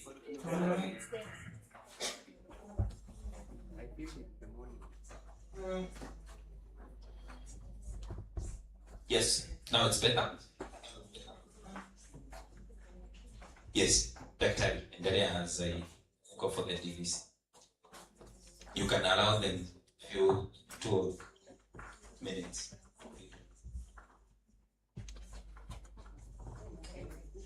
Thank you, Prof. So kindly, Albert, give me the presenter rights. Meanwhile, I think we can wait for you guys to finish filling.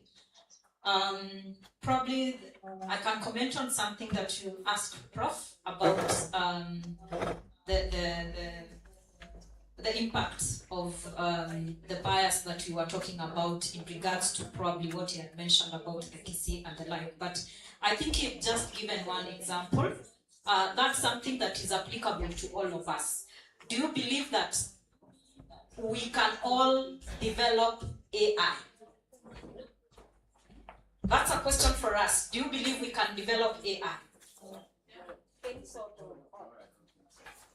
And that is the problem, because we all have the capabilities of developing AI, other than seeing computer scientists as the developers. Computer scientists, they are more like the engine, but the solutions actually comes from the users. If you don't provide what you need, if you don't provide the user needs, how will computer scientists know what you need? So, meaning you need to be part of the developers for AI, and you know what you need in your different sectors. So we can all be developers of AI.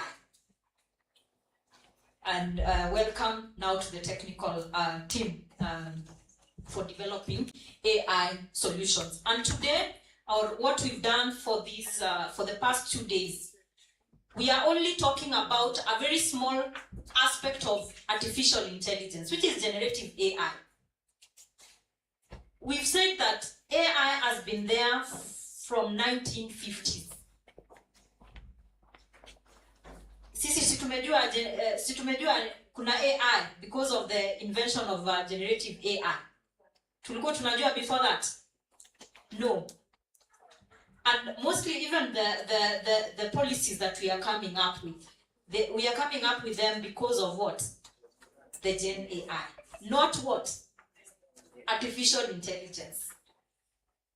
So there's a difference between the two, and it would be good to note that, and we can contribute to the development of artificial intelligence regardless of which area, which field you're in.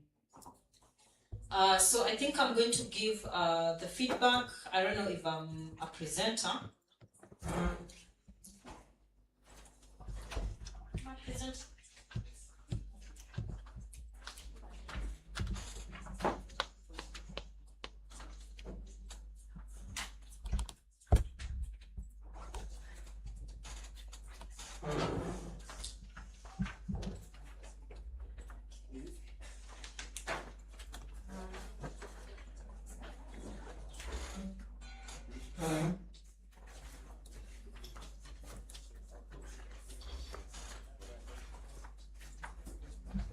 Yes, so we only have responses from 17 people.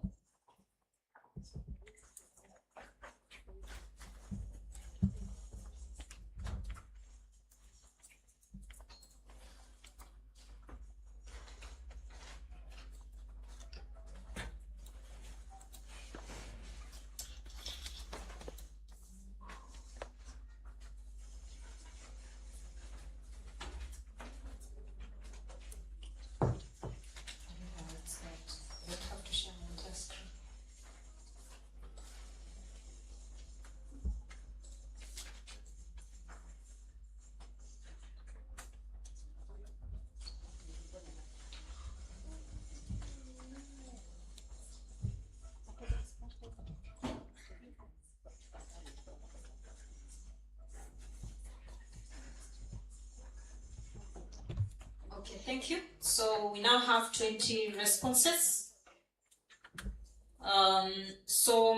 The first question that we asked is, how do you rate the overall quality of the workshop content? And 90% of you said excellent, and 10% good. So overall, it was good. The next question was, which section topics did you enjoy most? You talked about Gen AI governance. You talked about practical use of AI tools, policy discussions, especially looking at existing. I believe those are existing policies. Then you talk of institutional frameworks, practical use of AI, AI tools in learning, and there are more. AI in research, practical applications, tools in notebooks, LM and manuals, Gen AI, all sections. So we mentioned quite a number of things that you enjoyed. Then the next question is, how engaging did you find the presenters? 68% said it was very engaging, 8% engaging. So I believe that was very engaging section. Was the length of the workshop appropriate for the content covered? A number of you said 85% of you said just right, and 15% said too short. Then how do you rate the interactive elements? So it was 69% said excellent, 8% said, 31% said good, so it was an excellent group sessions.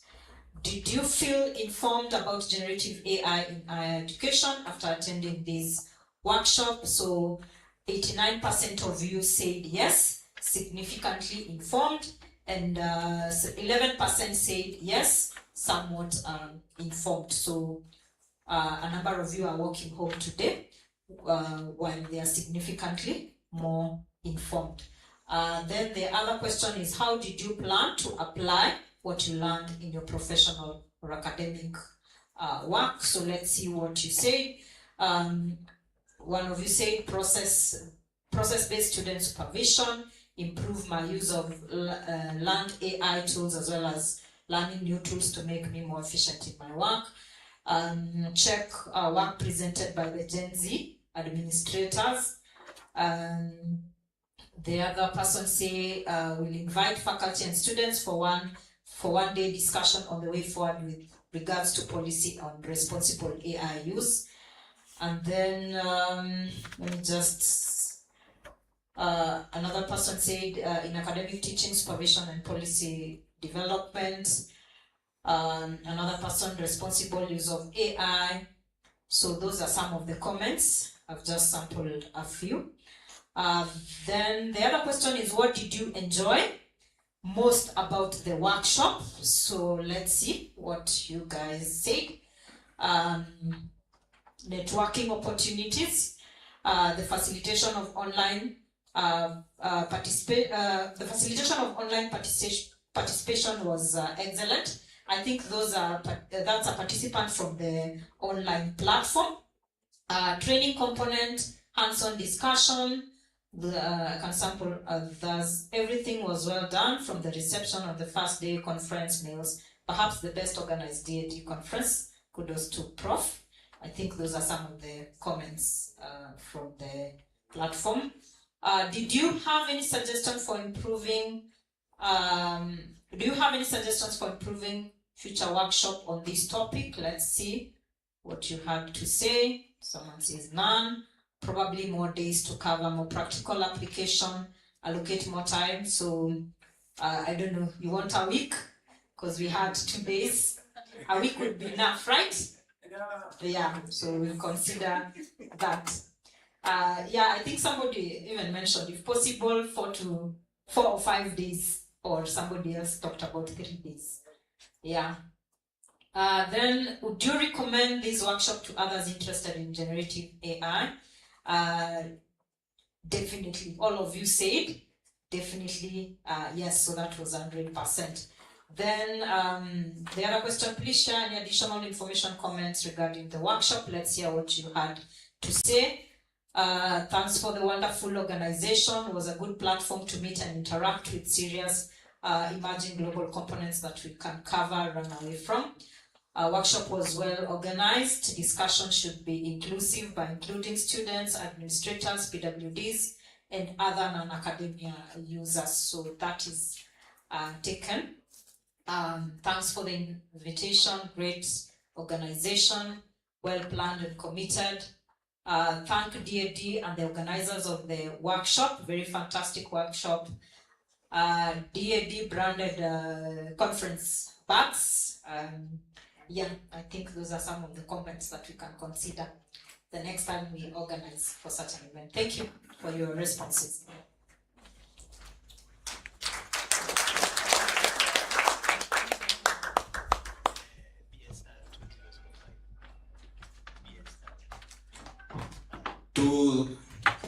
Let's applaud Dr. Edna again with the one clap. Another one. Another one. I start with her last statement. You're not going to get her back anytime soon. It's DAD policy. That is not Kamwero. The same way you have not seen anything DAD here. Do you see what is behind me? Even these ones, they refused. You can't see even a banner. So the best you'll get and appreciate it from me is, and even this one we have to discuss. I was discussed this and I was allowed. So disregard the 2024 appearing or was a typing error. This is a 2026 one. So you need to keep yourself updated with the several DAD guidelines that they are giving. They are freely available on the website. So that whatever you think Kamwero aliwanyima, uangalie kama iko allowed hapo kwa website, yeah? And we have KDSA official here. Am I right? Rose is here. She is KDSA as an official. She knows that. Thank you very much. But all in all, we appreciate Deputy Vice Chancellor, Professor Gilbert Luru. You have heard when you are entering the comments you have received and the feedback we have received from these participants. We are very happy that they came and they chose Chuka as the host. And we have done several things. On day one, we started very well with a keynote address done by Professor Edward Obui, seated next to you. And this opened up our mind in discussing the future of our universities in the era of AI. Our Vice Chancellor also took, in his remarks, quite elaborate time to talk about AI and how AI is cutting across all our disciplines. Dr. Edna and Dr. Moses Liga yesterday, they dwelt so much on the use of AI in postgraduate research, in our teaching, in our student assessment, and many other things that we talked about yesterday. We also had a practical session where Saif Kinyori and Pauline Mwaka took the participants through a practical session to show how some of these tools that we have can be used. They showcase the potential. Notebook, LLM, Manus AI, and others were done here. And everybody, at least everybody left this or will leave this venue with something that he has gained in terms of usage, in terms of understanding how wide it's spread on how you can use AI. Today, mostly the discussion was about responsible use, ethics, policy guidelines that come with it. And the good thing is that we are reporting that you already have policy guidelines, you have policy statements that we have drafted that looks like a draft policy, which we are going to further refine and adopt in our respective universities, Chuka included. It may not be in the format where how we want Chuka policy to look like, but at least it has entries that will guide further and future use of AI. It has been very productive, if you ask me, and from the feedback we are getting, and we appreciate everyone. So kila mtu ajipigie makofi. But hiyo ni mimi nikijipigia debe. Let's see kama hizo responses zenye zimesomwa hapa they were AI generated. Let me hear a real person saying that. Murigi, come and tell us what you think as a way of vote of thanks and saying what you have heard from this. And then Linda Lydia will also say something as a vote of thanks. Then before we now go to the real closing ceremony. So Murigi, in 30 seconds. 30 seconds. It's not a time for... Sorry for that. Sorry, you had prepared something bigger. Thank you so much for the opportunity. It's hard to choose from so much to say, but I think I'll choose to share a very personal testimony. This morning I woke up and one of my reflections was one thing that I pray and desire to be in my life is to be very impactful in what I do. That what I organize, what I teach bears high impact on my audience, students, mentees, and so on.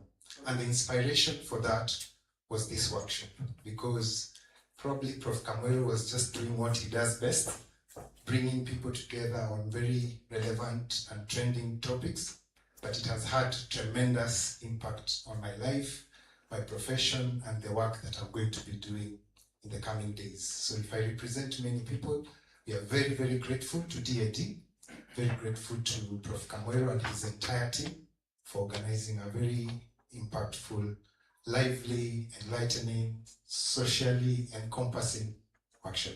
Thank you. Really understood the assignment, Lydia.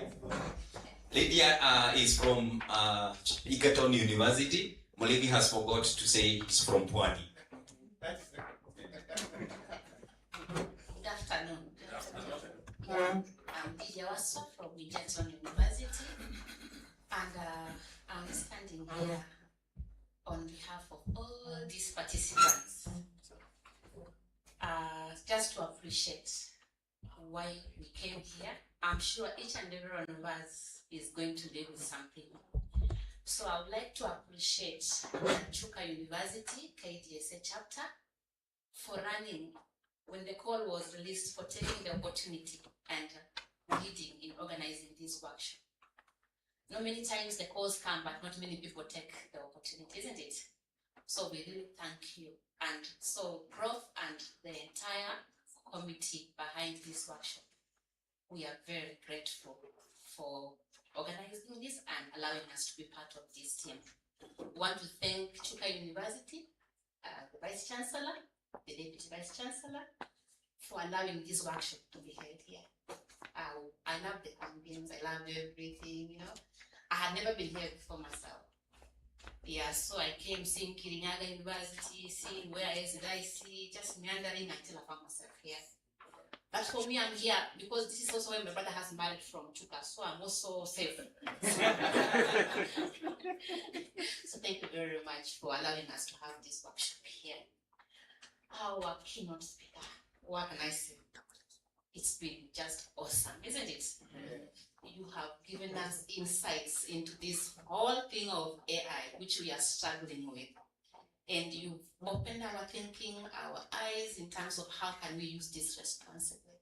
And I want to believe each and every one of you is living here with something, isn't it? Thanks so much for your time and for the insightful discussions we've had with you. I also would like to thank, behind Professor and the organizing committee, there was this technical team, isn't it?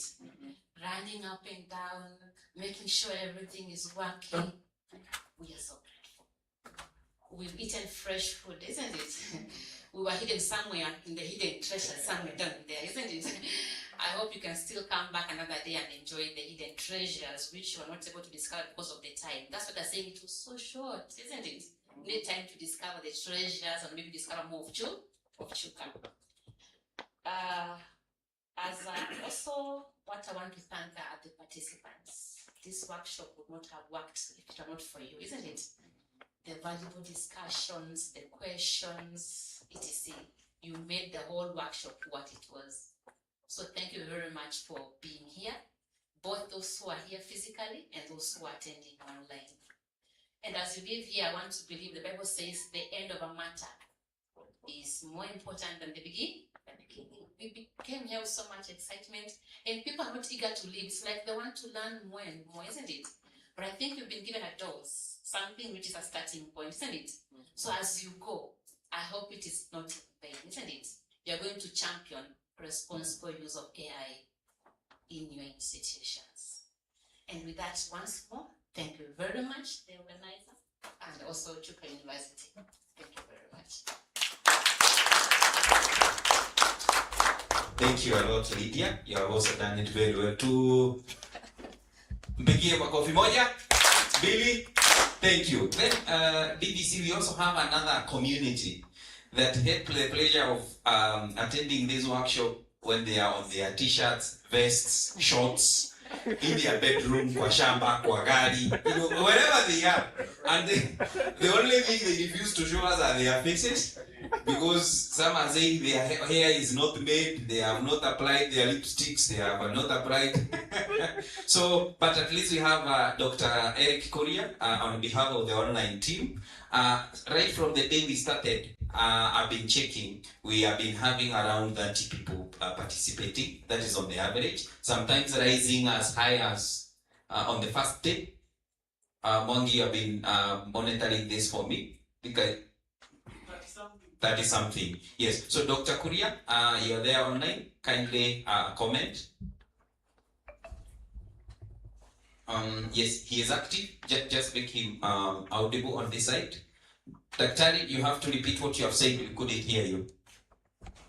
Thank you. Confirm if I'm audible.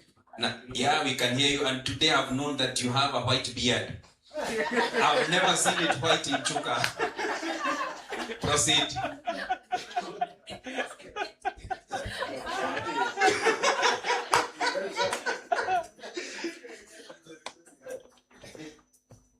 Okay, thank you. There's still an echo. Yes, but we can hear you. Good, thank you.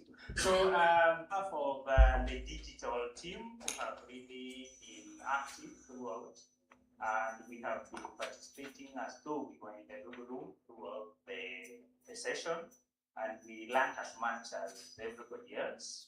Probably the only thing we missed was the tea. Thank you very much for the organizers for making this happen.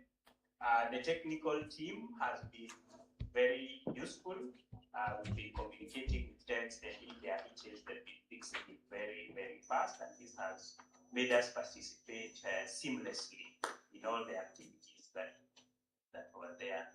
And thank you to the university also, to Chuka University, for making these facilities available so that we are able, and the personnel that are really qualified, and so that we are able to participate. We really learned a lot, and we're grateful. Thank you. So, Shangirie online team. They are digital. Let's do digital. That is yours, yeah, the digital team. Thank you very much. So now DVC, Professor Nduru, we have had a lot. Rose Opio from near Kakamega Forest really entertained us with her low in English. We have had our presenter. We have not asked them to talk, but I would like to give you this opportunity.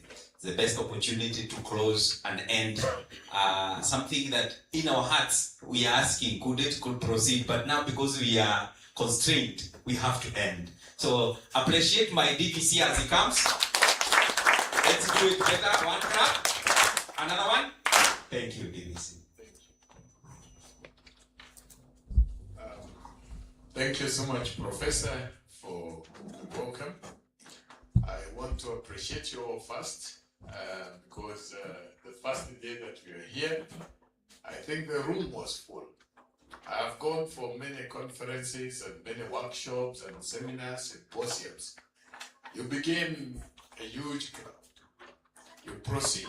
By the end of closing, you close with almost the chairs.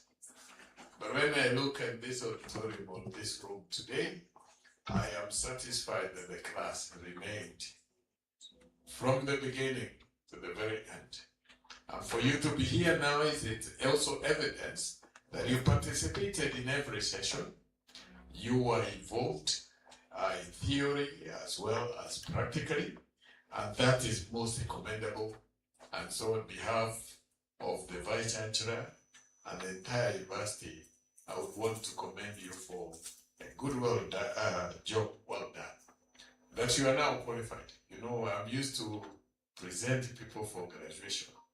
So for me to be here today, I would want to say that you now have the powers so that you can go and use them, isn't it? Yes. But before I do that, allow me to say I really admire you. I just was telling Professor Kamweru, it is unfortunate that some of us could not stay behind and learn step by step with you because of other trappings of work and duty that had to take us out of this room when actually we are as ignorant and needed also to be inducted, re-engineered, focused on how to utilize this AI technology. It's very difficult sometimes when you have to lead people and those people know better than you.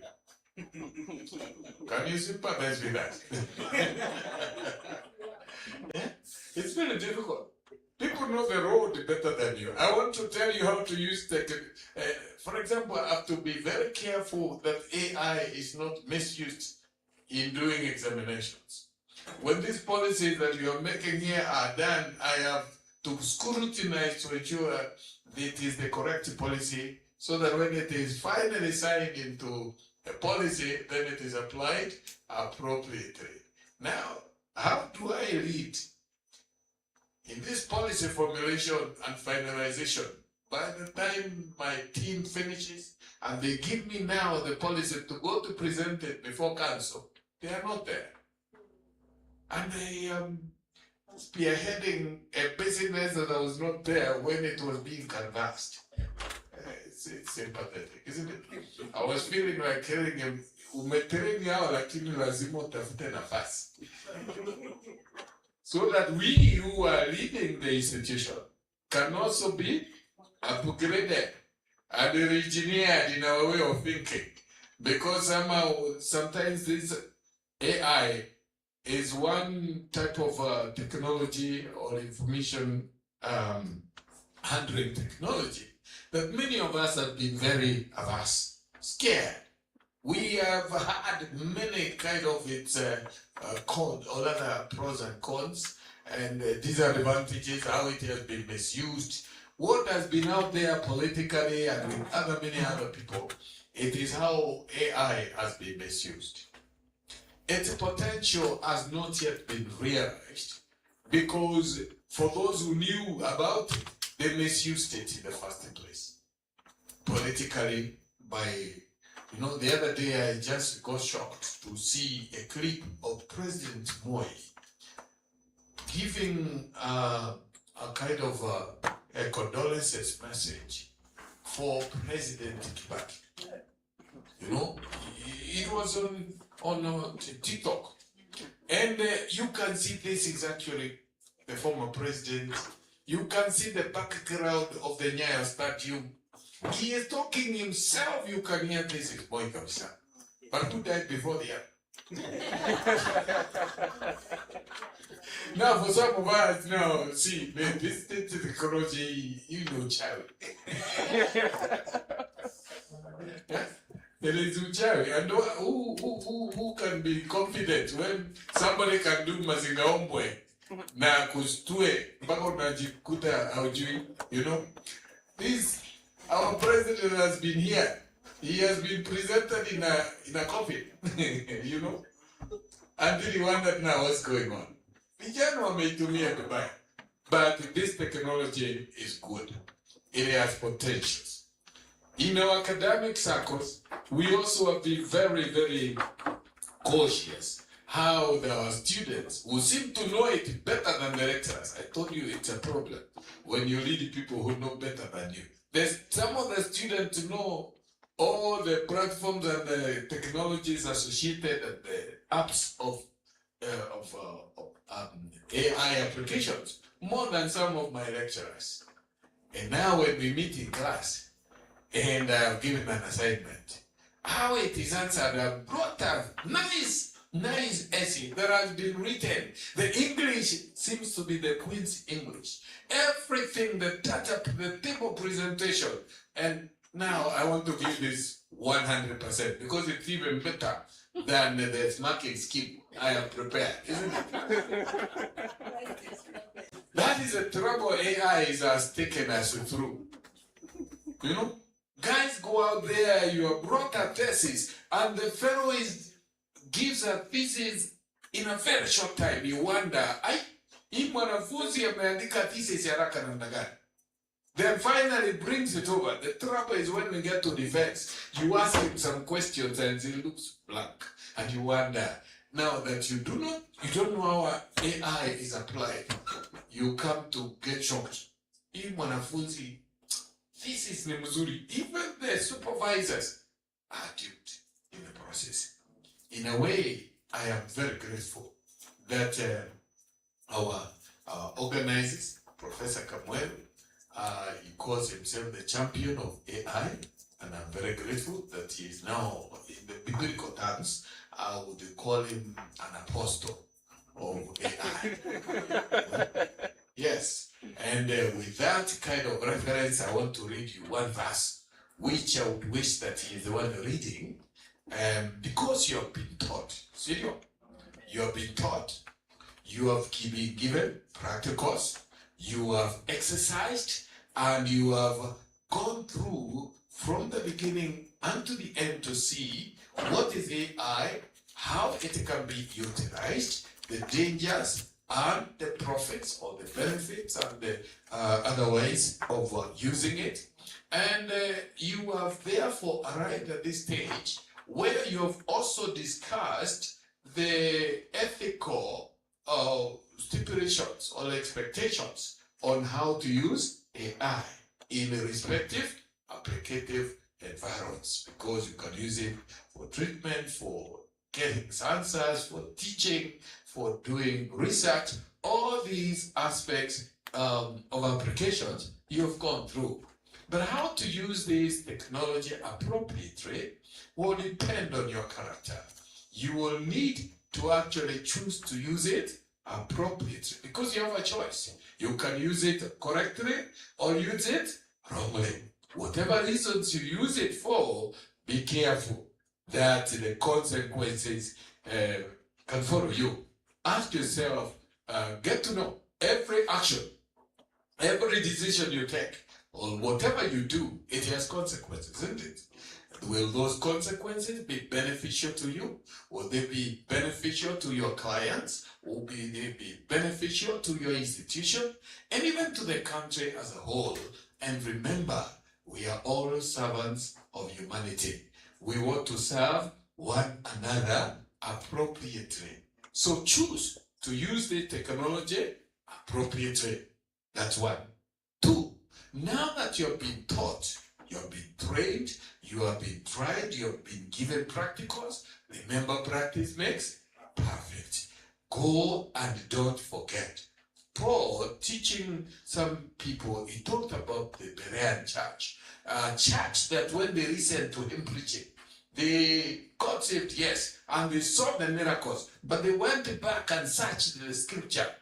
That's what the Bible says. So the Bible says, be like the Berean church, who, although they knew the man of God and they had the gospel, they went back and searched the scriptures to see whether what the man of God was preaching was so. That means you have a lot to do. You will search the engines, you will study again, you do practicals, and see how it applies, even in other areas that have not been demonstrated in this case. Are we together? Practice makes perfect. The other thing, number 3, is that be teachers. Now that you've been taught by a qualified guru, our professor here, and our sister, I'm hearing she comes from near Kakamega Forest, Karibu Sana, amazing environment. And our professors here, Professor, the apostle of AI, and his disciple of AI, Dr. Tom. Now that they have taught you well, I think they would have read you this verse that comes from 2 Timothy. 2 Timothy chapter 2, verses 2. This is what Kamweru would have read. I wish I could have invited him here to read himself so that you hear it. I can read it, bro. He says, yes, can you read it? It's 2 Timothy chapter 2, verses 2. Verse 2. And I'm reading it. Yes. And the things you have heard me say. Can you hear that? Listen to Kamweru telling you now. And the things you have heard me in the presence of many witnesses. In the presence of many. Can we repeat? And the things you have heard me in the presence of many. And trust to reliable people. When you go back, also don't keep it in yourself. When he was taught, he didn't keep quiet. When she learned, she has not kept quiet.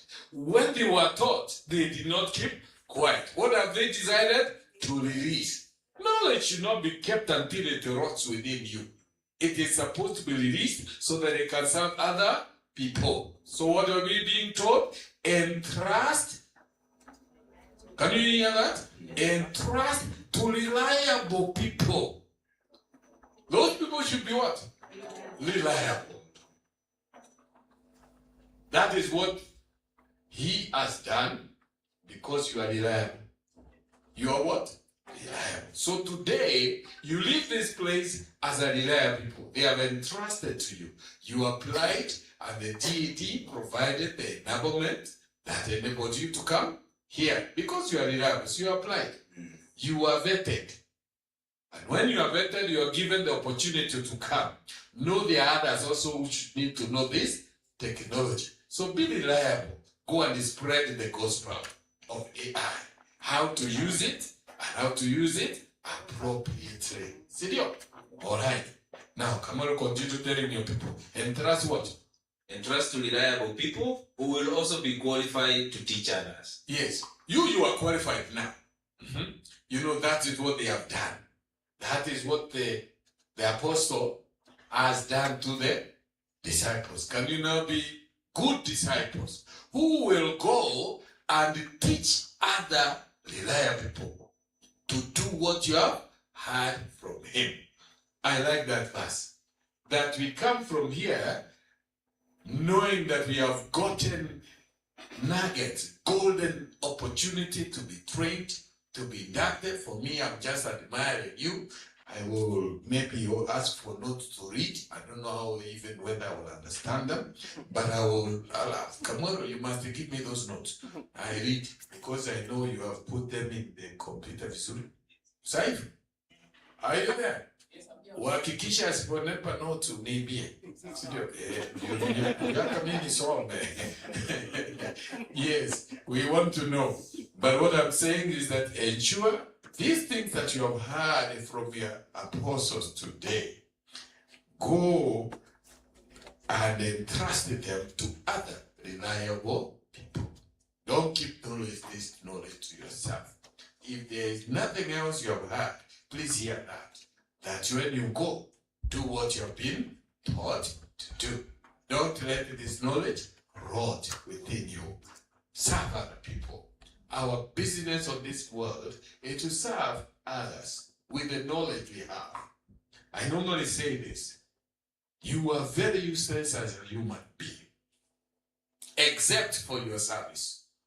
Because we cannot, even where I am, you can't kill me like you slaughter a goat and eat me. I'm not edible. I am unpalatable. Isn't it? Any of my products, when I live, you wouldn't want to come near it. Any of my products. Yeah, my waste. We got to throw it in a secret place. Very far. Anything I release from myself, you want to even close your nose. But one thing that is, you will be remembered for. Kamwere, when we were in Chuka University, my brother, even we will remember you, Professor, for the time you ever came to Chuka University. It's the service that you give. So where you go, serve people, they will remember you for what you did. And with those few remarks, I want to declare this workshop officially closed.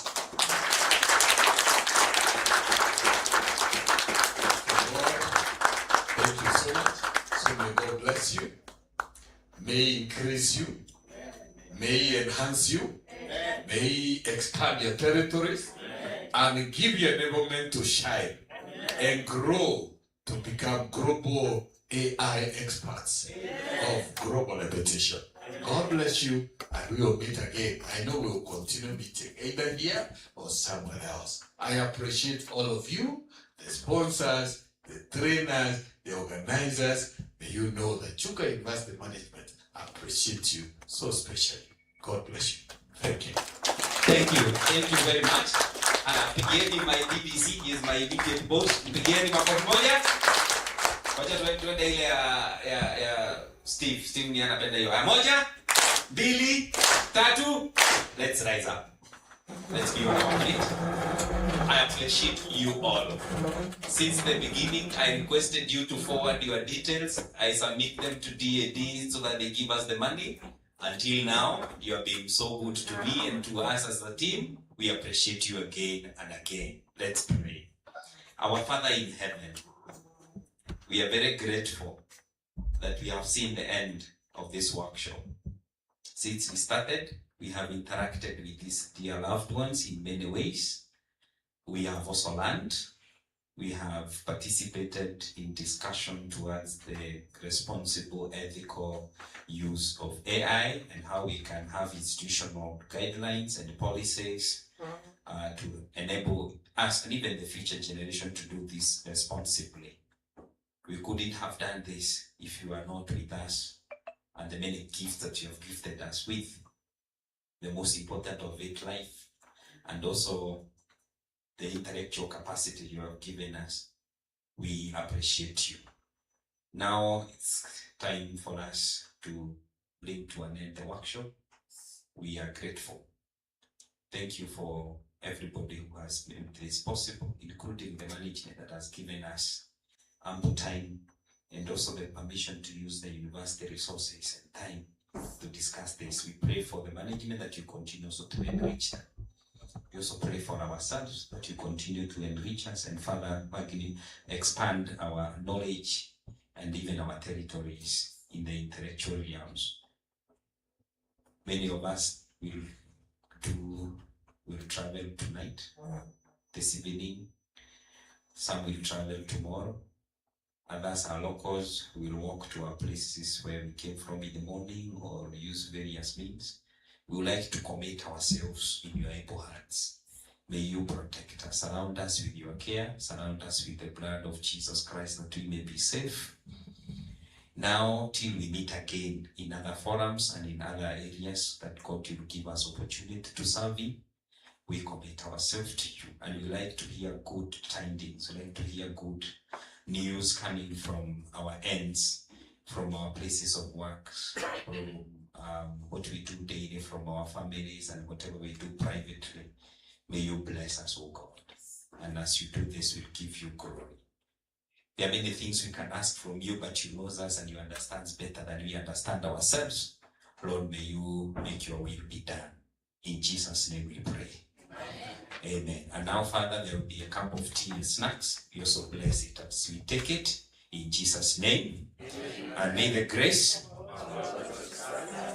and the love of God and the fellowship of the Holy Spirit be with us now and forevermore. Amen. So we commit you to God's hands and God's care. Now till we meet again, may you travel safely. You will continue hearing from me. You know I am a noise maker. I will continue bothering you in various rows. You know, let's continue the discussion, and then from next week, you know what is required.